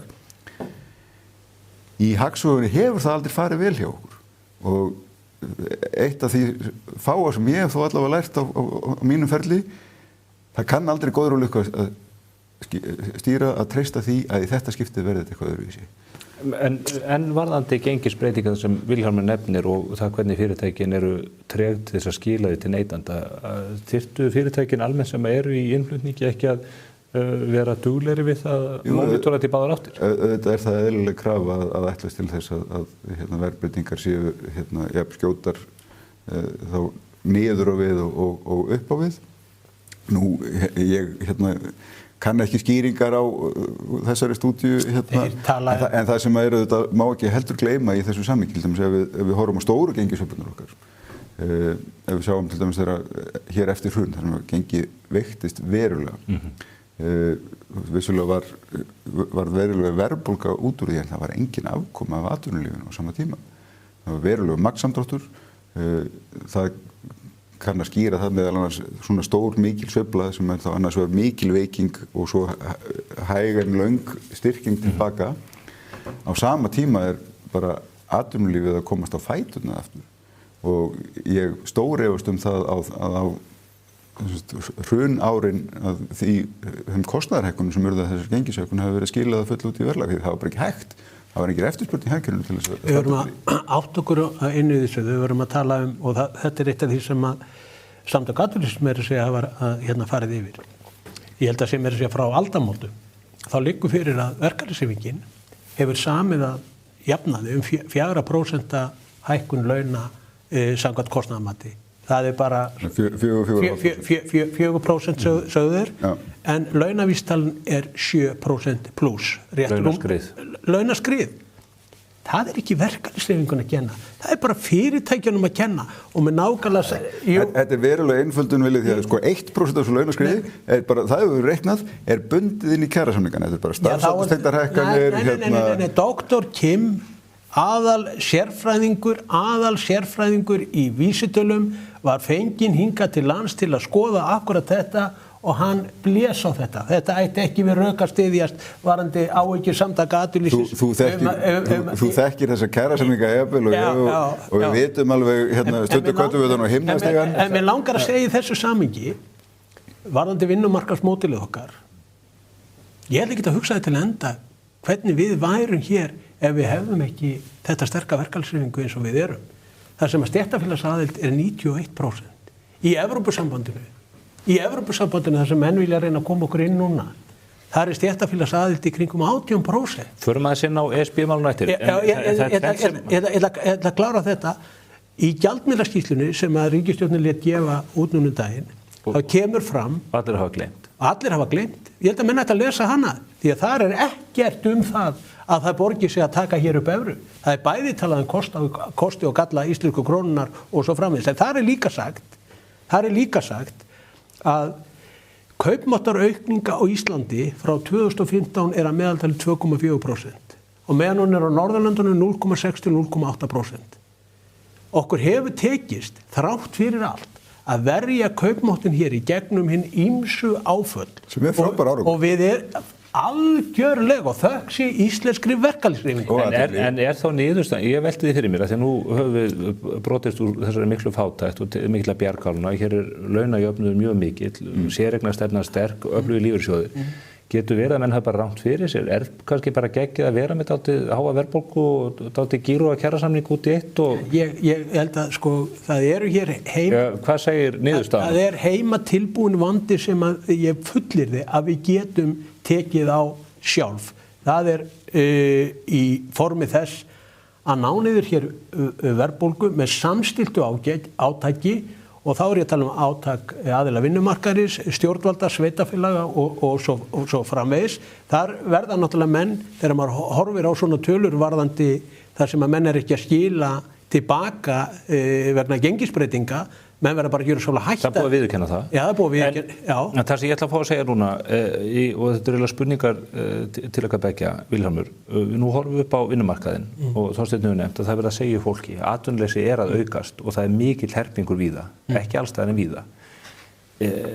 Fyrirtækin eru þetta að segja fólki vegna þess að launakostnaðurinn er að gera þeim skrávefu, hvort sem það er vegna launahækkan eða almennt bara vegna þess að laun eru há í landinu. Er rétt viðbragð í slíkum aðstæðum að halda áfram að skrúa launin upp? Er ekki hætt við að það leiði til þess að fyrirtækin muni einfallega segja fleirum upp? Ef við förum yfir þessa þætti, þá er byggingariðnaðurinn núna botnfrosinn og við skulum skoða af hverju er hann botnfrosinn. Það er í fyrsta lagi vegna þess að lóðaverð hér hefur rokið upp úr öllu valdi. Hér eru öll sveitafélög búin að herma eftir samfylkinguna á höfuðborgarsvæðinu og taka hér við innviðagjöld og ég veit ekki hvað þessi gjöld heita öll og síðan er það þessi gríðarlegi fjármagnskostnaður fyrirtækja. Það sem kostar 14-15% þessi framkvæmda lán. Menn tala ekkert vaxta kjörin þegar verið að tala íþyngjandi aðgerðir, álögur á fyrirtækin. Við þurfum að ná þessu niður. Ég held að stóra vandamálið sem að menn hafa lokað augunum fyrir varðandi þá vexti sem að við Íslendingar búum við og við verðum bara að viðurkenna það er íslenska lífeyrissjóðskerfið okkar. Við erum með 9.000 milljarðar sem að lífeyrissjóðir eiga. Þar af eru 6.000 milljarðar inn í íslensku hagkerfi. Ávöxtuna viðmið lífeyrissjóðana er 3,5%. Sem þýðir hvað með 5,3% verðbólgu. Tæp 9% nafnávöxtun. Og ef að menn skoða þetta bara árin og áratugina aftur í tíman, þá hangir nafnvextir á Íslandi saman við ávöxtuna viðmið lífeyrissjóðana að langstæðstum hlut. Vilhjálmur, þú ert mjög klókur, en þú ert ekki nógu klókur til að afvegaleiða mig í þessu. Spurningin var, er ekki óðsmannsæði að fara að hækka laun á fólk þar sem verður að segja fólki vegna launakost? Ég get tekið mesta eitur í beinum verkalýðshreyfingarinnar og ég held líka samtök atvinnulífsins og bara almennings í þessu landi er aukið atvinnulífs. Eru þið ekki að leika ykkur að eldinu með þessu? Þess vegna ber okkur siðferðisleg skylda gagnvart okkar félagsmönnum að finna leiðir. Ég hef alltaf sagt það, Stefán Einar, að hagsmunir launafólks, stéttarfélaga og atvinnurekanda fara saman í 99,9% tilfella.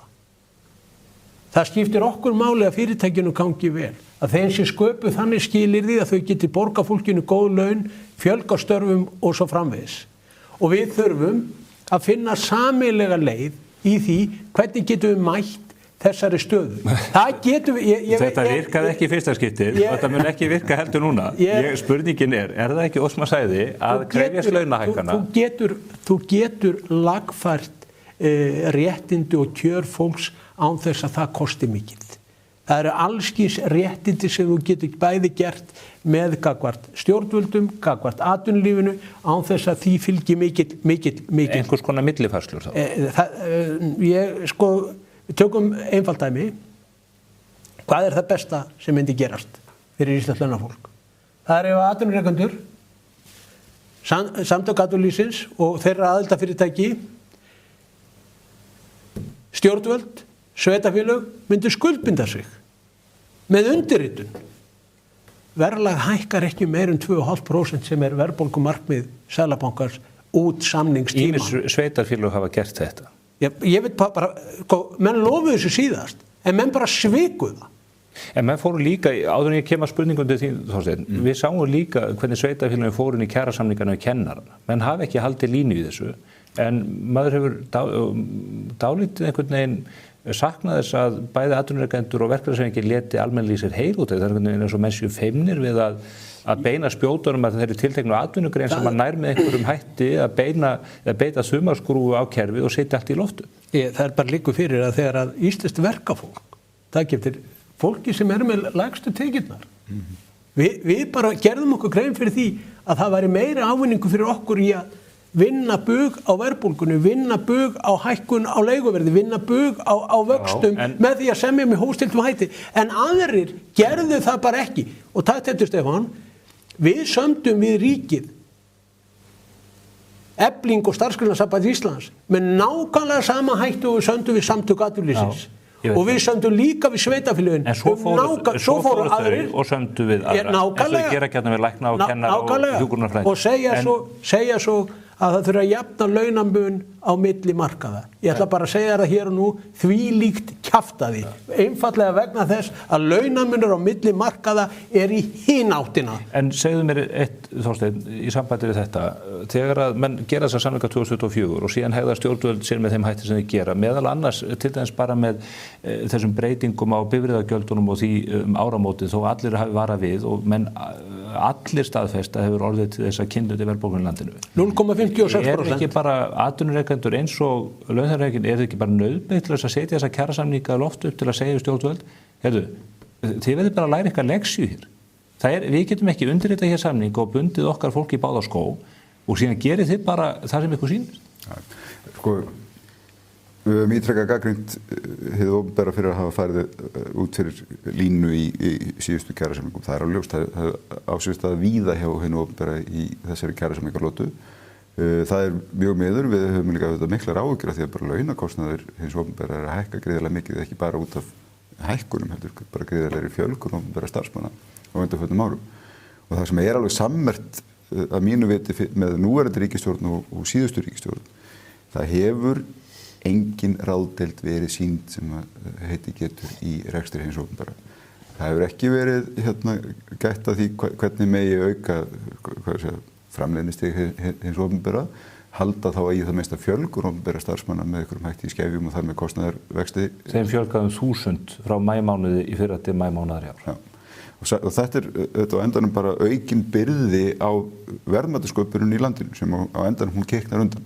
Og þetta er það sem við köllum alveg skýrt eftir áhersla stjórnvalda inn í fjárlagagerð hausts núna verður að vera á að létta álögum, styrkja rekstrarumhverfi fyrirtækja í iðnaði, í atvinnulífinu heilt yfir og á sama tími að... Allt sem þau eru að boða þeir í hina áttina. Já, það höfum við gagnrýnt mjög harðlega. Þetta er bara, það er með sama hætti og það er óðsmannsæðið að ætla að fara að hækka launakostnað fyrirtækja enn meira við þær kringumstæður sem að fyrirtæki eru að reyna að skera niður kostnaðinn með öllum tiltækum. Þá er líka óðsmannsæði að ætla að hækka þau í opinbera. En er ekki eina leiðin fyrir ykkur, eins og Vilhjálm, að hleypa þessu samningum í loftu upp til þess að þvinga þau að borða því að þau eru ekki að taka sönsum. Þau hlusta hvorki að Hagstofunni, Seðlabankann eða Vilhjálm, þau hlusta ekki á neitt.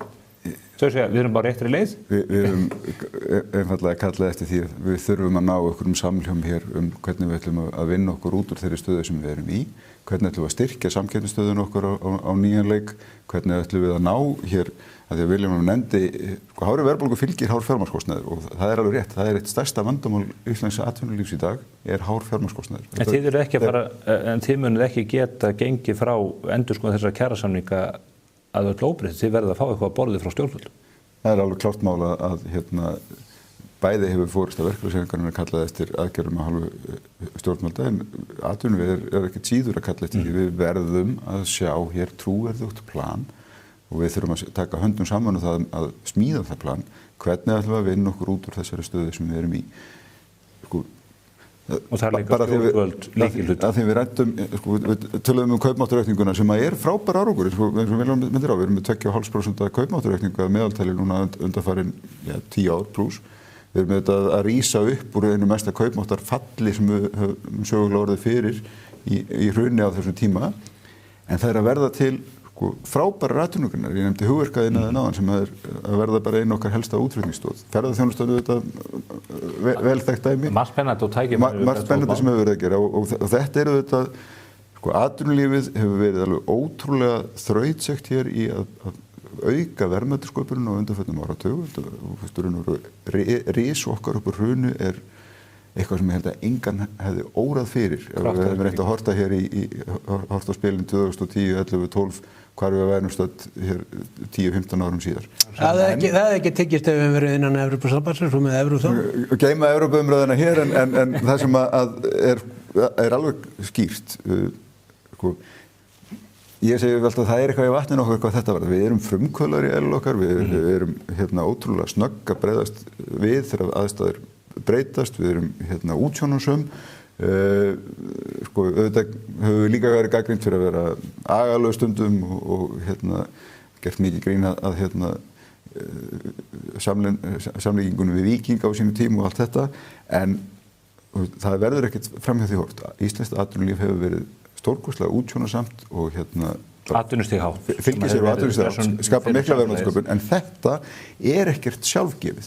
Og við þurfum að horfa til þess hér frábær árangur undanfarin 10-15 ár, en hvernig ætlum við að halda áfram að byggja upp þessa vegferð? Hvernig ætlum við að styrkja samkeppnisstöðuna okkar? Hvernig ætlum við að tryggja það að þessi staða sem er víðsjáður verðnuna breytist ekki í einhvern almennan þungan samdrátt í hagkerfinu af því að við þessu var ekki brugðist? Núna á mánudagsmorgun verður kveikt á kaffivélinni í svörtu loftum og þar kemur peningastefnunefndin saman og þau munu funda á maraþonfundum á mánudag og þriðjudag. Á miðvikudagsmorgun verður tilkynnt það hvernig stýrivöxtum verður háttað hér fram í októbermánuð. Einhverjir greiningar aðallega spá 25 punkta hækkun, aðrir halda sér höndum. Það voru í Seðlabankanum þessi þjóðaratkvæðagreiðsla og umræðan gjaldmiðilinn og vaxtastigið.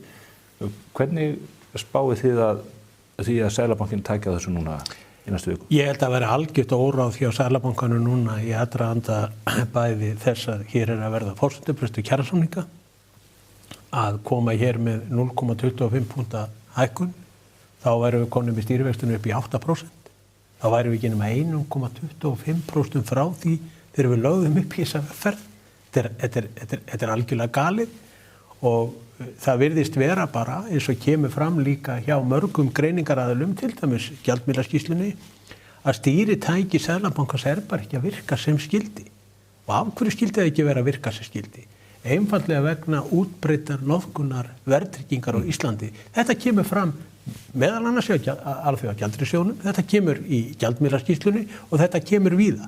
Þetta stýritæki er ekki að virka eins og það er að gera í þeim löndum sem við erum að bera okkur saman við vegna þess, og tækið eftir, þessi 409 miljardar sem að losnuðu óverðtryggðu vöxtum, öllu þessu fólki var bara smalað inn í verðtryggðu vextina og þessir verðtryggðu vextir eru þannig núna að þeir eru samningstíman. Þeir eru fastir út samningstíman í 4,5%.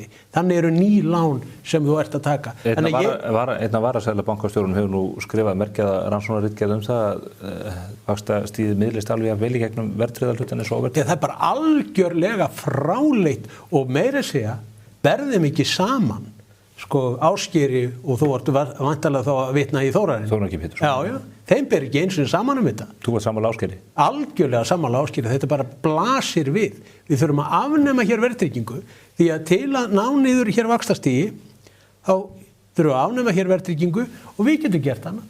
Við getum breytt hér Landsbankanum okkar í samfélagsbanka, lækka arðsemiskröfuna hér niður í 6% og takið eftir.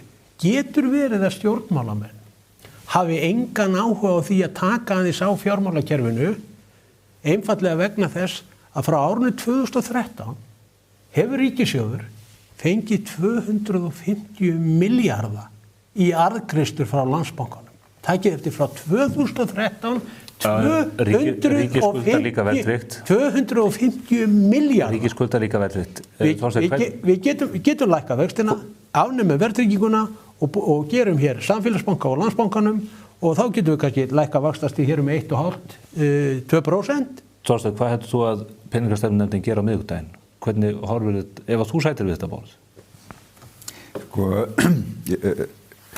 Ég er alltaf nánast ósammála öllu því sem að Vili sagði hérna áðan nema því að það er algjörlega fjárstöðukennt að ætla að hækka vaxtastig frekar við þessi skilyrði.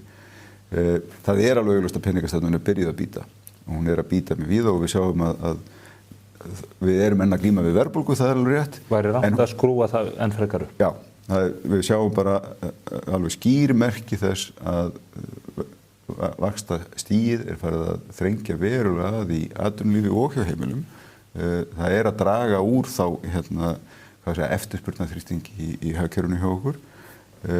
Ég held að Seðlabankinn skynsamast að vera Seðlabankanum að halda að sér höndum núverandi frekari hækkanir og leyfa einfallega áhrifum þeirra hækkana sem þegar eru komnir inn í kerfið að koma fram, sem aðrir eru þegar byrjaðar að gera.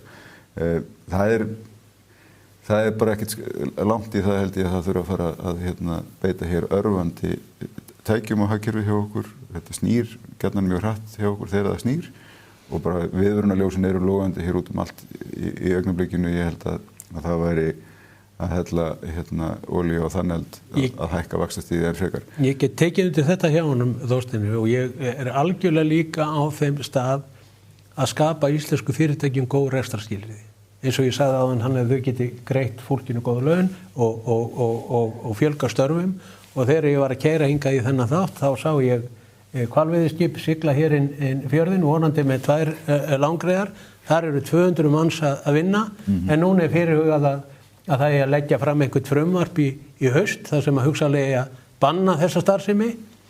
Það er bara þannig að þetta ágæta fólk það virðist ekki átt að segja því að fólki þarf atvinnu í þessu landi. Það þarf verðmætasköpun, það þarf gjaldeyrisskapandi störf og þetta skiptir okkur Vestlendinga og okkur Akurnesinga gríðarlega miklu máli hvernig þetta ágæta fólk talar atvinnulífið oft á tíðum, það bara hugnast mér ekki. Atvinnulífið hefur verið, og maður heyrir atvinnulífið engjast síðustu vikurnar sérstaklega í þessari Evrópusambandsumræðu það hvernig talað er atvinnulífið á Íslandi og að þetta sé hér allt vont og það sé verið að fara illa með almenningi í landinu að því að við séum ekki hluti af Evrópusambandinu.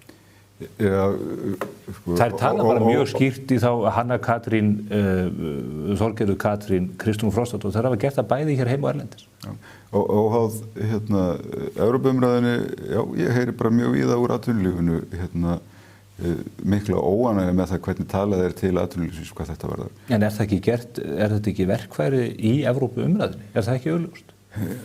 Það má vel vera, ég ætla ekki að fabla mikið það sjálfur, en það er alveg rétt, ég vil að hagsmunir okkar eru algjörlega samofnir atvinnurekenda og launafólks. Það er ekkert blómlegt atvinnulíf án þess að þessi öflugur kaupmáttur í hagkerfinu. Það er heldur ekki öflugur kaupmáttur í hagkerfinu nema það sé blómlegt atvinnulíf. Þetta helst algjörlega í hendur og mér finnst leiðilegt þegar það er að vega einhvern veginn saman eða vega aðeila gegn hvorum öðrum hvað þetta varðar. Við göngum algjörlega í takt hvað þetta varðar. Öflug, sterk verðmætasköpun, góð samkeppnisstaða atvinnulífs skilar öflugum og góðum lífskjör. Einasta sjávarþorp eða einasti kaupstaður sem með sterkt atvinnulíf innan sinna vébanda, þar bara meiri blómi. Það bara meiri sól og það meiri gleði þar sem kraftur í atvinnulífinu.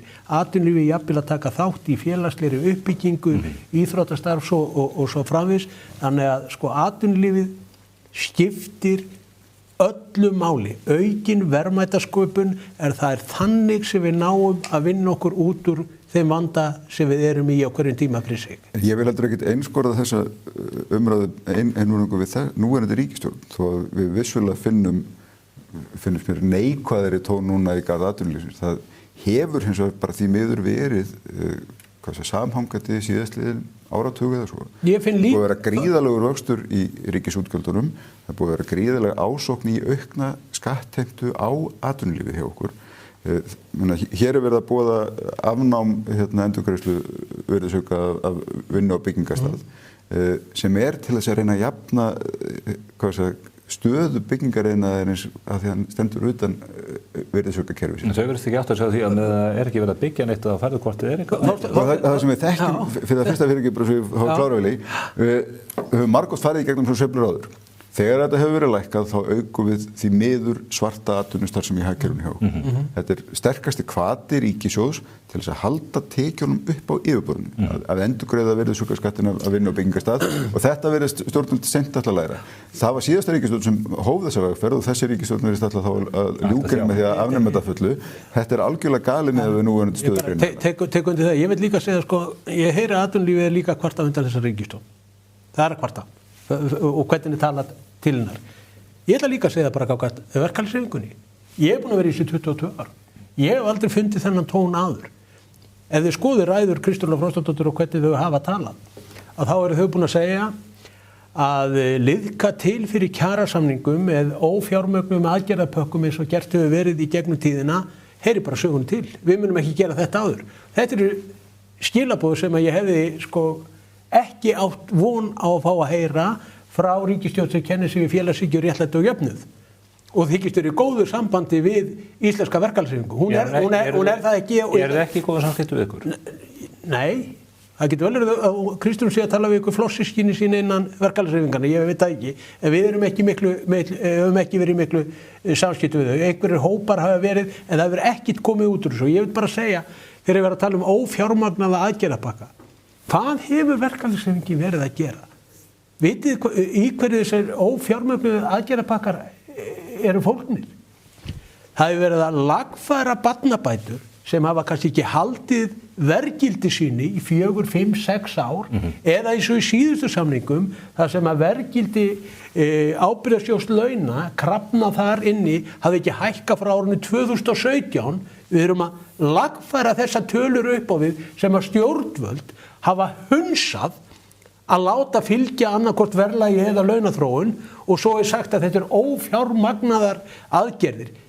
Og hugsið ykkur ef við hefðum ekki verkalýðshreyfinguna.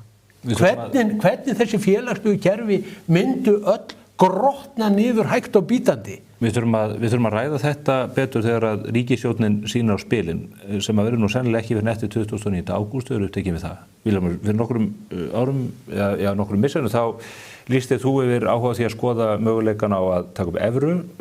Margir töldu að þú væri komin á þennan svo kallaða Evrópuvagn við það, en þú ert augljóslega alveg þversum, það þarf ekkert að deila um það. Ég skora á fyrsta lagi, af því að mér er legið, ég fengi væna guðsu þetta. Hvað sagði ég á þessum tíma? Ég sagðist vera búin að gefast upp á íslensku krónunni og ég vildi láta kanna kosti og galla hennar af óháðum erlendum aðilum. Og það var gert. Og kosti og galla þess að skoða aðra gjaldmiðla. Þar á meðal kanadískan dollara, evru eða whatever. Þetta var gert. Gjaldmiðlaskýrslan er síðan gerð, en hún laut bara að evrunu og upptöku evru samhliða inngöngu í Evrópusambandi. Þannig að menn nýttu sér þetta tækifæri. En það stórkostlega í þessu, að eftir að vera búin að lesa þá skýrslu, þá kemur bara skýrt fram að krónan hefur galla en hún hefur líka svo sannarlega kosti. Og ég las þessa skýrslu og búin að lesa hana 2 sinnum og kemst bara þeirri niðurstöðu að gjaldmiðlaskýrslan sem var kallað eftir, hún segir ekkit, heyrðu, það margborgar sig fyrir ykkur að taka upp evru og henda krónunni. Síður en svo, það talað kostina sem eru fólgnir aftur í því að krónan getur verið þessi höggdeifir, þessi þrýstijafnari sem þarf að hleypa út þegar áföll verða sem birtist þá hjá okkur í hækkun á verðbólgu en fólki í landinu heldur vinnunni. Það sem skiptir höfumáli í Evrópulöndunum, þar við efnahagslega áföll, þar getur ungt fólk 30, 40 upp í 50% orðið atvinnulaust. Þorsteinn, menn hafa orðið líka var við ákveðin hringlanda þinni hálfu, ekki síður en hjá Vilhjálmi. Þú varst þingmaður og ráðherra fyrir Viðreisn. Þú ert ekki lengur í Viðreisn, núna ertu forsvarsmaður einna stærstu atvinnurekendasamtakanna. Við vitum ekki alveg nákvæmlega hver hluti samtakanna er mest á móti Evrópusambandinu, einhver eru með. Hvernig horfir þetta við þér persónulega? Hvað ætlar að gera 29. ágúst? Hvað ætla ég að gera? Já. Sko, ég veiti samtökum við fórustu og ég hef tjáð mig í raun og veru þessi mál sem er undir frekar lítið á þeim forsendum. Það er mitt hlutverk í dag og kannski persónulega skoðanir mínu skipta það þó ekki öllu máli heldur.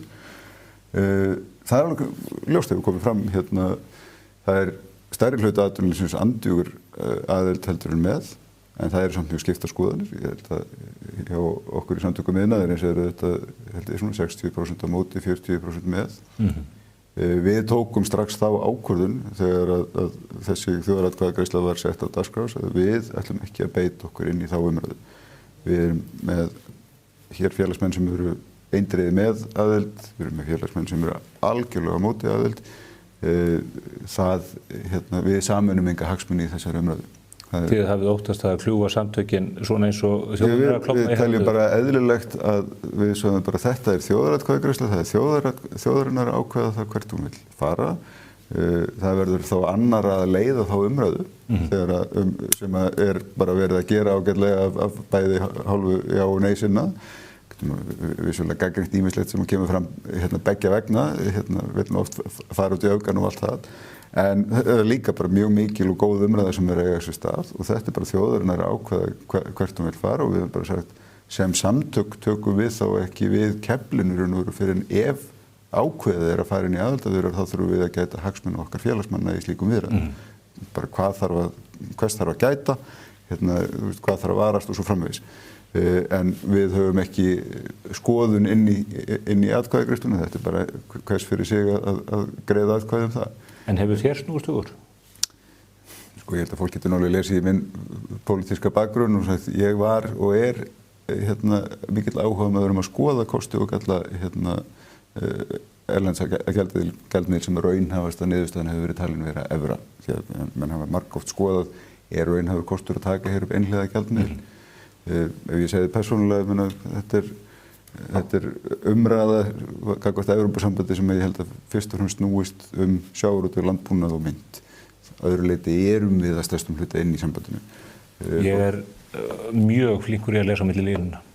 En það sem að ég myndi segja hins vegar í þessu samhengi er bara tökum umræðuna svolítið vandaða. Það er alveg augljóst og við höfum verið að ræða hluta af orsökinni hér. Við erum að glíma við mjög hátt verðbólgustig og vaxtastig. Stór hluti af því, ég ætla ekki að segja hversu hátt, er innlent vandamál sem við getum tekið á sjálf. Það er ykkar verkefni á... Það er okkar verkefni. Lítilli mynt mun hins vegar alltaf fylgja eitthvað vaxtaálag og það er líka hins vegar alveg rétt sem sagt henni fylgir ákveðin kostur. Stærsti kosturinn er að hún fellur þegar við förum fram úr okkur. Það er að stærstum hluta okkar vandamál sem að myntin hefur verið að leiðrétta hjá okkur í gegnum tíðina og það er auðvitað rót vanda sem ég vil fyrst og fremst einblína og hvernig getum við leyst þann hluta. Getum ekki farið á dýpt inn í gjaldmiðlamálum hér að þessu sinni? Nei, en ég var samt að segja það. Stóra máli sem að venjulegt fólk er að horfa á í þessar umræðu er hvort að það fái hér lægri vexti, verðbólgu og verðtrygging verði horfin við inngöngu í Evrópusambandið. Mér finnst þessi umræða vera á villigötum og mér finnst að hluta til vera að blekkja fólk. Einfallega vegna þess að það liggur alveg fyrir að það er ekkert verið að fara að semja þessa hluti í þessum aðildarviðræðum og fólk mun ekkert sjá í neinum samningi hvort það fái lægri vexti, verðbólgu eða verðtrygging verði. Talsmenn já til að sjá vilja meina að vextirnir fara að lækka leið og við segjum já það. Þetta er algjört játaði, við þurfum að uppfylla þessi svoköldu Maastricht skilyrði. Þetta tæki, þetta ferli geti tekið að lágmarki 2 ár og jafnvel 5, 6, 7 ár og algjörlega óvíst hvort að þetta tækist, en takið eftir, ef við þurfum sjálf að ná tökum á verðbólgunni, lækka vexti og vera hér með gengistöðuleika og annars slíkt, af hverju gerum við það ekki bara sjálf eins og við þurfum hvað sem að gera, við ætlum að fá að taka upp evru. Komdu fagnandi. Ég er tilbúin í þess. Nú þarf ekki annað en stjórnvöldin að borðinu með ykkur. Það er erfitt að draga þau að þessu tiltekna borði en það er annar mál. Ég vona ekki að takist betur til í þeim efnum heldur en mér. Ég held að sé kannski bara einmitt eitt í þessu samhengi, alveg óháð að burtséð frá Evrópuumræðinu núna sem eðli mál samkvæmt er í hápunkti. Verkefnin okkar eru og verða þau sömu fyrir og eftir 29. ágúst hvað varðar hér næstu misserin í íslensku efnahagslífi. Áskorunar sem við erum að glíma við eru áskorunar sem við þurfum að taka höndum saman að leysa. Með stjórnvöldum, með aðilum vinnumarkaðarins og við megum ekki gleyma þeirri staðreyndi í umræðu. Ég ætla bara að fá að klára þetta.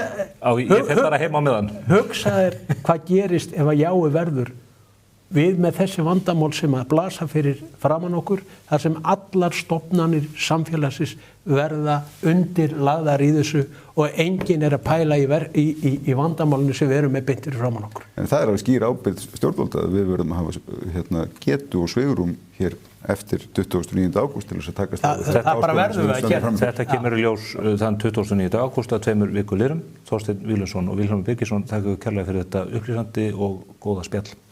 Takk. Það verður hins vegar ekki meira á dagskrá hér hjá okkur þennan föstudaginn enda þátturinn orðinn langur og efnismikill. Ég minni ykkur hins vegar á bókaklúbbinn okkar. Dýrabær eftir George Orwell er til umfjöllunar núna. Þið getið útvegað ykkur þessa bók á sérstöku tilboðsverði í pennanum. Þetta er algjörlega frábært verk sem talar inn í aðstæður í dag. Rétt eins og það gerði á 5. áratugnum þegar bókin kom út í allt aðrar aðstæður en nú eru uppi. Við sjáumst að viku liðinni, verið sæl.